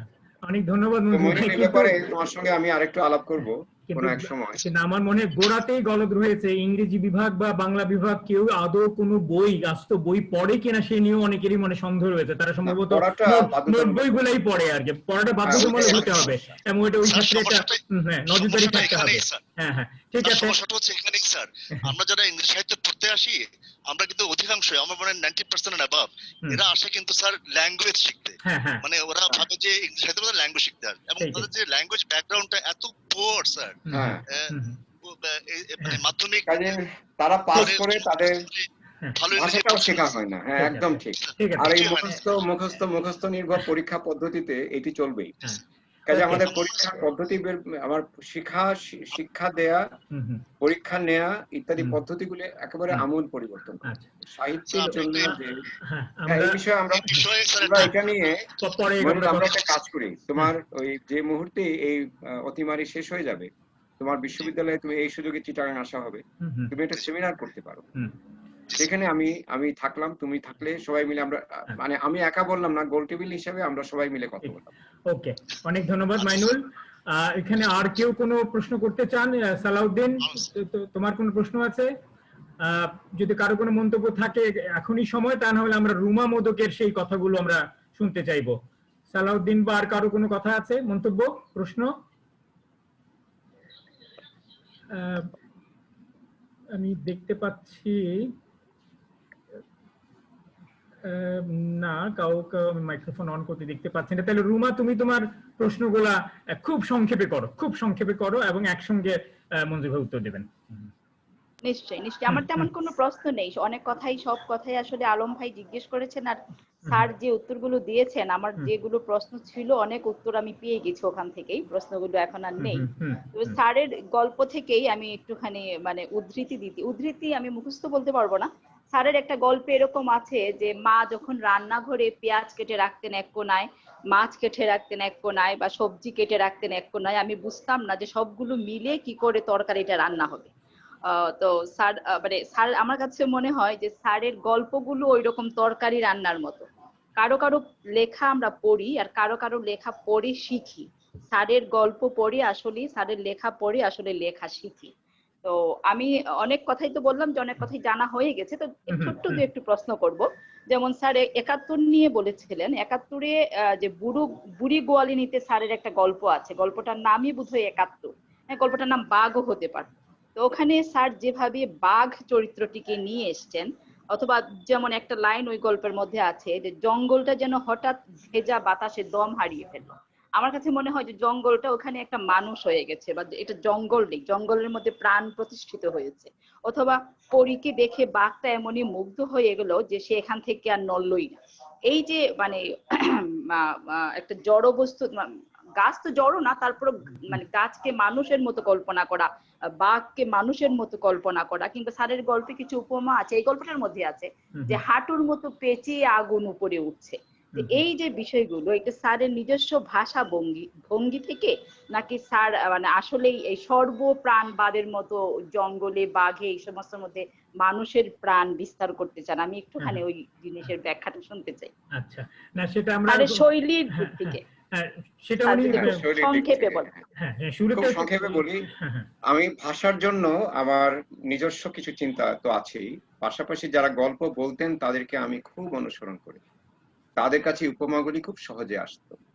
এটি আমাদের ভাবতে ভাবতে দেখি আমার কাছে উপমাগুলি ওদের মতো সহজে চলে আসে। অর্থাৎ কথ্য সাহিত্যের একটা নিজস্ব শক্তি আছে, সবকিছু যোগান দিয়েই শৈলী। ওই যে তোর তরকারি কথাটা বললাম না, এটা আমার মাকে দেখতাম। আমার মা ছিলেন খুব উত্তরাধুনিক একজন মানুষ মনে হতো, বই পড়তে পড়তে রান্না করছেন, কিন্তু কি অসাধারণ খাদ্য তৈরি করছেন। তো আমিও ভাবি যে এই রসায়নটা যদি জানি আমি কিভাবে এই গল্পটা সংযোগ করা যায় চিন্তার সঙ্গে, অনুভূতির সঙ্গে আমার প্রকাশের, তাহলেই তো হয়ে গেল। তো এই যে চিন্তাগুলি আমি করছি, এটা কিন্তু আমার অনেক সময় সংগৃহীত চিন্তা, মানুষের কাছ থেকে গল্প শুনেছি। এটার জন্য আমি সুন্দরবন গিয়েছি এবং ওই জায়গাটা দেখে এসেছি যেখানে একটা বাঘকে পাকিস্তানিরা গুলি করেছিল, কারণ পাকিস্তানিদের মেরে ফেলেছিল, ক্ষুধার্ত ছিল বাঘটা শিকার, কিন্তু তাকে মানুষ গান স্যালিউট দিয়ে সেখানে পুঁতে রেখেছে মহারাজ নাম দিয়ে। তো ওই জায়গাতে গিয়ে আমার মনে হলো যেন জঙ্গলটা একেবারে নিঃশ্বাস ফেলছে চারদিকে, সত্যি সর্বপ্রাণ যেটা বলছো তুমি। আর আমি তো সিলেটের মানুষ, আমি রাতারগুল গিয়েছি যখন কেউ সেখানে যায়নি, আমি লাভাছড়ার ভিতর দিয়ে হেঁটেছি আমার বন্ধুদের সঙ্গে যখন এখানে কেউ জানতোই না। এবং জঙ্গল যে কি প্রাণবন্ত জিনিস, ওই খাসিয়াপল্লীতে গিয়েছি, দেখেছি পানের বর্জ উঠে গেছে গাছের উপর দিয়ে, সেখানে আমি যখন উঠতে গেছি গাছে, তারা বলছে খবরদার গাছ যেন কষ্ট না পায়। তো এগুলি তো আমার ছোটবেলার শিক্ষা থেকেই আমি গ্রহণ করতাম। চা বাগানে গিয়েছি, প্রত্যেকটা চা গাছ পাতা যেন জীবন্ত, এবং যখন কাটছে পাতাগুলি তখন আমার খুব কষ্ট হতো। এবং তারা যে তুলতো না, আমাকে এক কুলি মহিলা, তাদেরকে কুলি বলা হয় আমি জানি না, খুব দুঃখ লাগে আমার, এক মহিলা শ্রমিক বলেছিলেন যে আমি প্রত্যেকটা পাতাকে যত্ন করে তুলি, তাদের কাছে বলি যে একটু দিতে হবে তোমার পাতাটা আমার।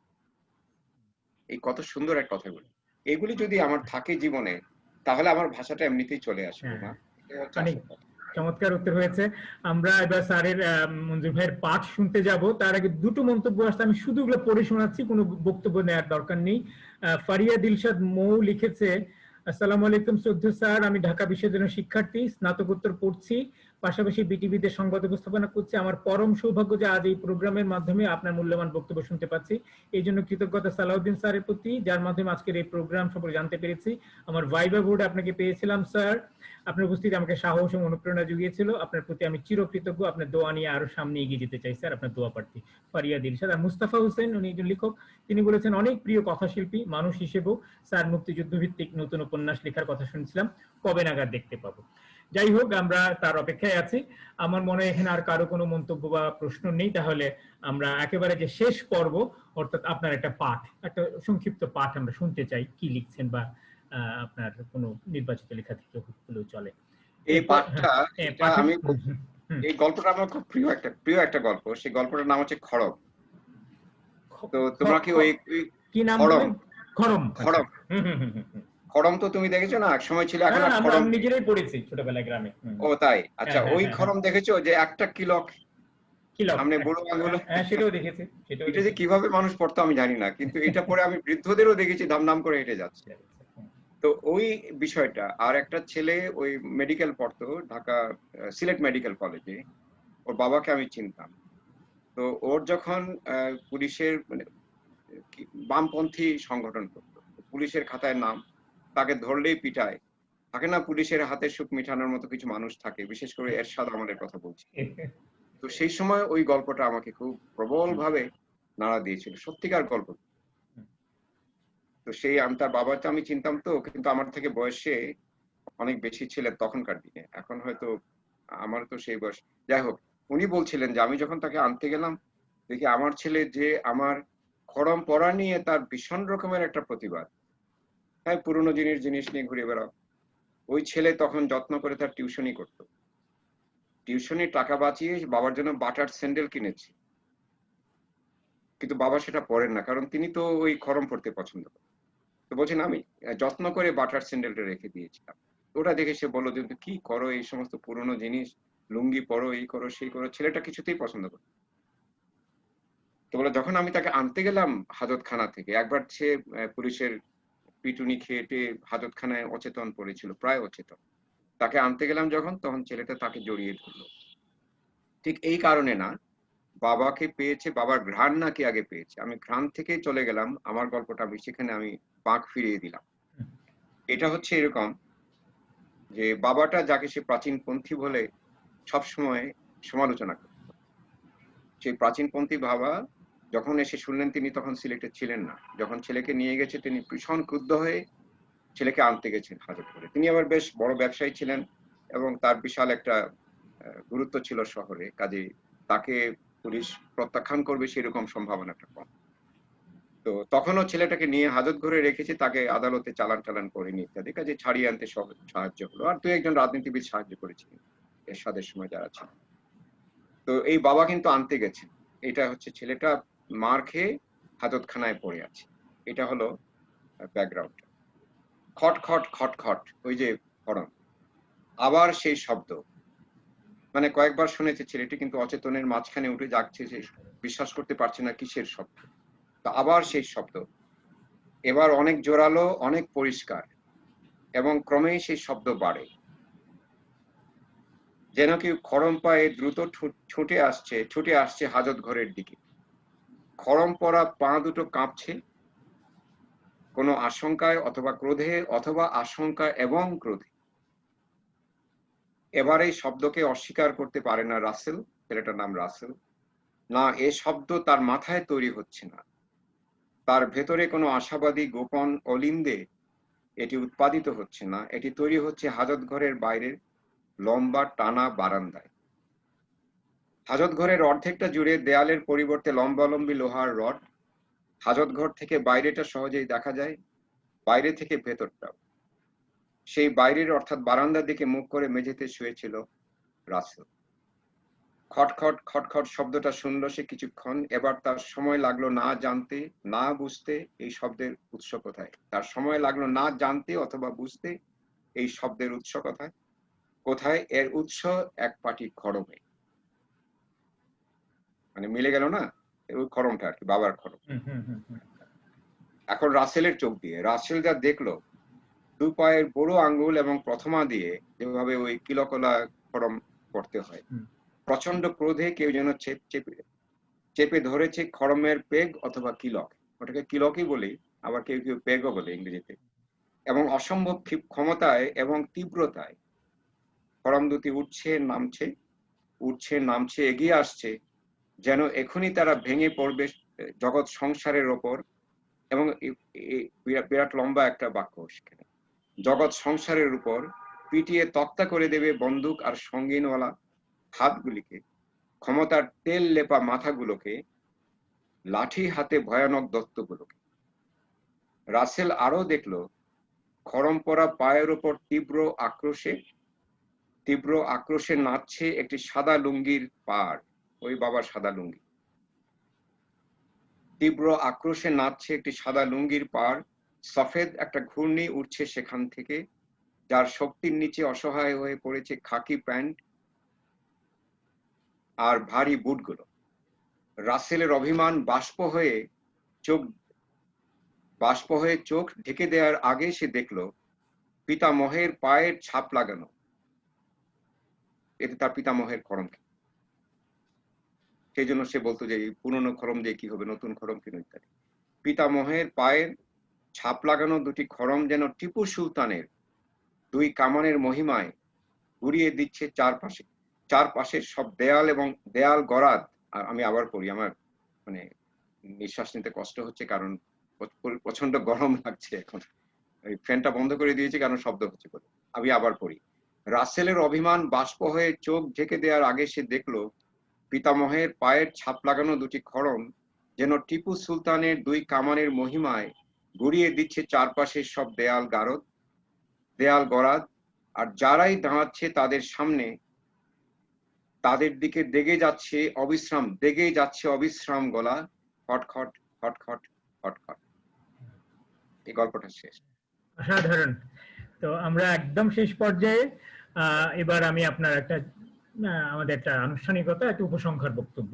তবে তার আগে আমি ছোট্ট দুটো প্রাসঙ্গিক মন্তব্য করে নিই। এক, মঞ্জুর ভাই কথা প্রসঙ্গে মহিউদ্দিন আহমেদ সাহেবের কথা বলেছিলেন, ইউপি এর প্রতিষ্ঠাতা।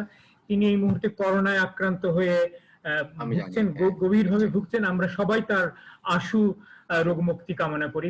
তার মতো মানুষ আমাদের এই যে আজকে যা নিয়ে কথা বলছে এগুলো একদম পথিকৃত, তিনি তৈরি করেছেন, তার হাত দিয়ে তৈরি হয়েছে এই জগৎটা। আমরা তাকে আবার ফিরে পেতে চাই আমাদের মাঝে। আর তিনি আরেকজনের কথা বলেছিলেন, আবুল হাসনাত সংবাদের। আপনাদের একটা আনন্দ সংবাদ দেই, আমাদের আগামী সপ্তাহের অতিথি হচ্ছেন এই আবুল হাসনাত। তিনি আমি ডাকি সম্পাদকদের সম্পাদক। হ্যাঁ, তিনি বাংলাদেশের সম্পাদনায়, সাহিত্য সম্পাদনার ক্ষেত্রে আবুল আহসান হাবিবের পর অন্তত এক নতুন, সিকান্দার আবু জাফর এবং আহসান হাবিবের এক নতুন উচ্চতায় নিয়ে গেছেন। আমরা কালকে তার কাছ থেকে আগামী সপ্তাহে তার কথা শুনবো। তিনি একজন কবি ও মাহমুদ আল জামান নামে কবিতা লেখেন এবং বিশিষ্ট চিত্র সমালোচক। এই নিয়ে আমরা আবুল হাসনাতকে আগামী 1 তারিখ বৃহস্পতিবার এখানে পাবো। আপনারা সবাই আসবেন, অংশ নেবেন এবং আজকের মতো আশা করছি একটা জমজমাট আলোচনা আমরা আপনাদের উপহার দিতে পারবো। মঞ্জুর ভাই, আপনার শেষ মন্তব্য। যারা মন্তব্য পাঠিয়েছেন তাদের ভিতর আমার অনেক ছাত্রছাত্রীর নাম দেখলাম, যারা একজন সংবাদ পাঠ করেন তার কথাও শুনলাম। তো আমি সবার প্রতি কৃতজ্ঞ। এবং যখন একটা শিক্ষকের সবচেয়ে বড় প্রাপ্তি হচ্ছে যখন শিক্ষার্থীরা তাকে মনে রাখে, তো এটি আমার জন্য একটা বিশাল প্রাপ্তি। আমি শিক্ষকতায় এসেছি জেনে শুনে, আমি অন্য কোনো চাকরি করার জন্য তৈরি ছিলাম। এখনো আমাকে অনেক পদ ইত্যাদি, উপাচার্য ইত্যাদি অনেক রকমের প্রস্তাব পেয়েছি, কিন্তু সেগুলি সবসময় ফিরিয়ে দিয়েছি। শ্রেণী কক্ষ হচ্ছে আমার সত্যিকার অর্থে আমার অস্তিত্বের ভরকেন্দ্র। এবং এখনো বলি ঢাকা বিশ্ববিদ্যালয় আমার অক্সিজেন ফ্যাক্টরি। তো এই শিক্ষকতায় যদি এত ছেলে মেয়ে মনে রাখে, তার মানে এটা একটা আমার জন্য বড় একটা প্রাপ্তি। খুব আনন্দিত হলাম। আলম খোরশেদ, তোমাকে অসংখ্য ধন্যবাদ। যারা শাহিনুল খানকে, মাইনুল তো আমার খুব প্রিয় একজন মানুষ, দেখে ভালো লাগলো। অনেকদিন পর সে তার চেহারাটা ভালো ধরে রাখতে পেরেছে। বাদ বাকি যারাই আছেন, তোমার যারাই এখানে তোমার প্যানেলে ছিলেন, প্যানেলের বাইরে থেকে প্রশ্ন করেছেন, প্রত্যেকের কাছে আমার কৃতজ্ঞতা। আর আগামীতে আবার দেখা হবে আশা করি। আমরা একটা প্রার্থনা করি যে এই অতিমারি যেন শেষ হয়ে যায়, কারণ এতে পরিবারগুলি বিপর্যস্ত হয়ে যাচ্ছে। আমি তো একা বাস করতে পারি না পৃথিবীতে, সবাইকে নিয়ে আমাদের বসবাস। আমি শুধু একটাই সবার কাছে অনুরোধ করব, যে নিষ্ঠা নিয়ে এই অনুষ্ঠানটা শুনলেন সবাই, সেই নিষ্ঠা নিয়ে এখন নিজের ভাষার চর্চা, নিজের সাহিত্যের চর্চায় কাজে লাগতে হবে, ভালো পাঠক হতে হবে এবং নিজের সংস্কৃতির উপর বিশ্বাস রাখতে হবে এবং তারুণ্য নির্ভর বাংলাদেশের উপর একটা বিশ্বাস। আমি খুবই আশাবাদী যে আমার জীবনকালে না হলেও হয়তো 10, 15, 20 বছর পর দেখা যাবে যে বাংলাদেশের নামটা মানুষ আনন্দের সঙ্গে এবং সমীহের সঙ্গে উচ্চারণ করছে বিশ্ব সভায়। তখন আর আমাদের সাহিত্যের পিছুটান নিয়ে ভাবতে হবে না, শুধু এগিয়ে যাওয়ার পালা থাকবে। তার জন্য কিন্তু প্রস্তুতি নিতে হবে। এই প্রস্তুতিগুলি আমাদের বুদ্ধির জগতে নিতে হবে, পরিশ্রমের জগতে নিতে হবে, আমাদের ভাষা এবং সংস্কৃতির সব অঞ্চলে আমাদের অধিকার প্রতিষ্ঠা করে নিতে হবে। নিজের সংস্কৃতির অধিকার যদি আমার সবচেয়ে বড় বেশি না থাকে, তাহলে অন্যের সংস্কৃতি আমার কোনো প্রয়োজন নেই। কিন্তু আমার যখন নিজের ঘরটা এতই স্বয়ং সম্পূর্ণ থাকবে যে আমার আর কিছু নিতে হবে না, তখনই কিন্তু অন্যের নেওয়াটা আমার গ্রহণযোগ্য। কারণ তখন খুব বাছাই করে অন্যের জিনিস আমি নিতে পারবো, অকাতরে গ্রহণ করব না, আমার পরীক্ষা নিরীক্ষা করে গ্রহণ করব। আমার সংস্কৃতির সঙ্গে মিলিয়ে যে পাঠটি আমি দিতে পারবো সেটি আমার শিরোধার্য করতে হবে। মাইনুলকে আমি যেরকম বলেছিলাম, আমাদের সাহিত্যকেও অন্তর্ভুক্ত করবে। আমাদের এখন ডিসিপ্লিন বিরোধী চিন্তা। ইংরেজি সাহিত্য কেন শুধু ইংরেজিতে থাকবে, দর্শন কেন শুধু দর্শনে থাকবে, দর্শনের সঙ্গে সাহিত্য কেন যোগ হবে না, চিত্রকলা কেন যোগ হবে। এইভাবে যদি আমি জানার ক্ষেত্রটা প্রসারিত করতে পারি, তখন একজন দর্শনের শিক্ষার্থী সাহিত্য জানবেন, একজন ডাক্তার চিত্রকলা সম্পর্কে জানবেন। ওই শিক্ষাটা আমি আমার সমস্ত জীবনের একটা সাধনা ছিল, ওই ধরনের একটা শিক্ষা ব্যবস্থাকে যদি আমরা পেতাম। কিন্তু আমাদের চেষ্টায় কোনো লাভ হবে না, রাষ্ট্রকে এগিয়ে আসতে হবে। তবে রাষ্ট্র নিজ থেকে এগোবে না, রাষ্ট্রকে এগোবার জন্য তরুণদেরকে এগিয়ে আসতে হবে। কোনো বিধ্বংসী কার্যক্রম দিয়ে কোনো কিছু হয় না। মেধা এবং বুদ্ধি দিয়ে যদি তরুণরা তার সামনে গিয়ে দাঁড়ায়, রাষ্ট্রের যত কর্তা ব্যক্তি আছেন তাদের কথা শুনতে বাধ্য থাকবে। এই বিষয়গুলি আমাদের মাথায় রেখে আজকে অনুষ্ঠানটা আমরা এখানে শেষ করি। প্রায় অনেক ধন্যবাদ। এটা চমৎকার আশাবাদ দিয়ে আমরা শেষ করতে পারছি, এবং আমার মনে হয় সেই দিন খুব বেশি দূর নয়, আমরা অচিরেই তার দেখা পাবো বলে আশা করছি। তো আপনাকে ধন্যবাদ, শুভরাত্রি। ধন্যবাদ আপনারা যারা এখানে আছেন, এখনো অনেক রাত হয়ে গেছে, ভালো থাকবেন। জাস্ট বলছি স্যারকে ধন্যবাদ। মানে আমরা মন্ত্রমুগ্ধের মতো শুনছিলাম একদম, সারা 2 ঘন্টা। মাঝখানে দুবার ফোন এসেছিল আমার, ওই 2 মিনিট ছাড়া আমি কখনো নড়িনি এখান থেকে। ঠিক আছে, চমৎকার স্যার, অনেক ধন্যবাদ। আমিও বলতে চাই আসলে যে আমিও পরে এসে এখন আমার আফসোসটা আরো বেশি হচ্ছে আর কি, যে আমি ঠিক সময় মতো আসতে পারলাম না। দেখা হবে, ওই একটা প্রার্থনা করতে হবে যেন অতিমারি চলে যায়। আমি তো চট্টগ্রাম, মাইনুল তো বললোই, আমি চট্টগ্রাম প্রতি মাসে 2 বার যাই, আড্ডা দিতে চলে যাই। এটা অকল্পনীয় ব্যাপার। আড্ডা দেওয়ার জন্য আমি চট্টগ্রাম চলে যাই, বিল্লার সঙ্গে থাকি আর ওই তো আড্ডা মারি। আমার বাড়ির দরজা আপনার জন্য উন্মুক্ত রইল, পরবর্তী আতিথ্য গ্রহণ করবেন। তো ভালো থাকবেন, শুভরাত্রি। আবার দেখা হবে আগামী বৃহস্পতিবার। তাহলে আমি বেরিয়ে যাই। ধন্যবাদ। অনেক ধন্যবাদ সবাইকে। শুভরাত্রি সবাইকে। শুভরাত্রি।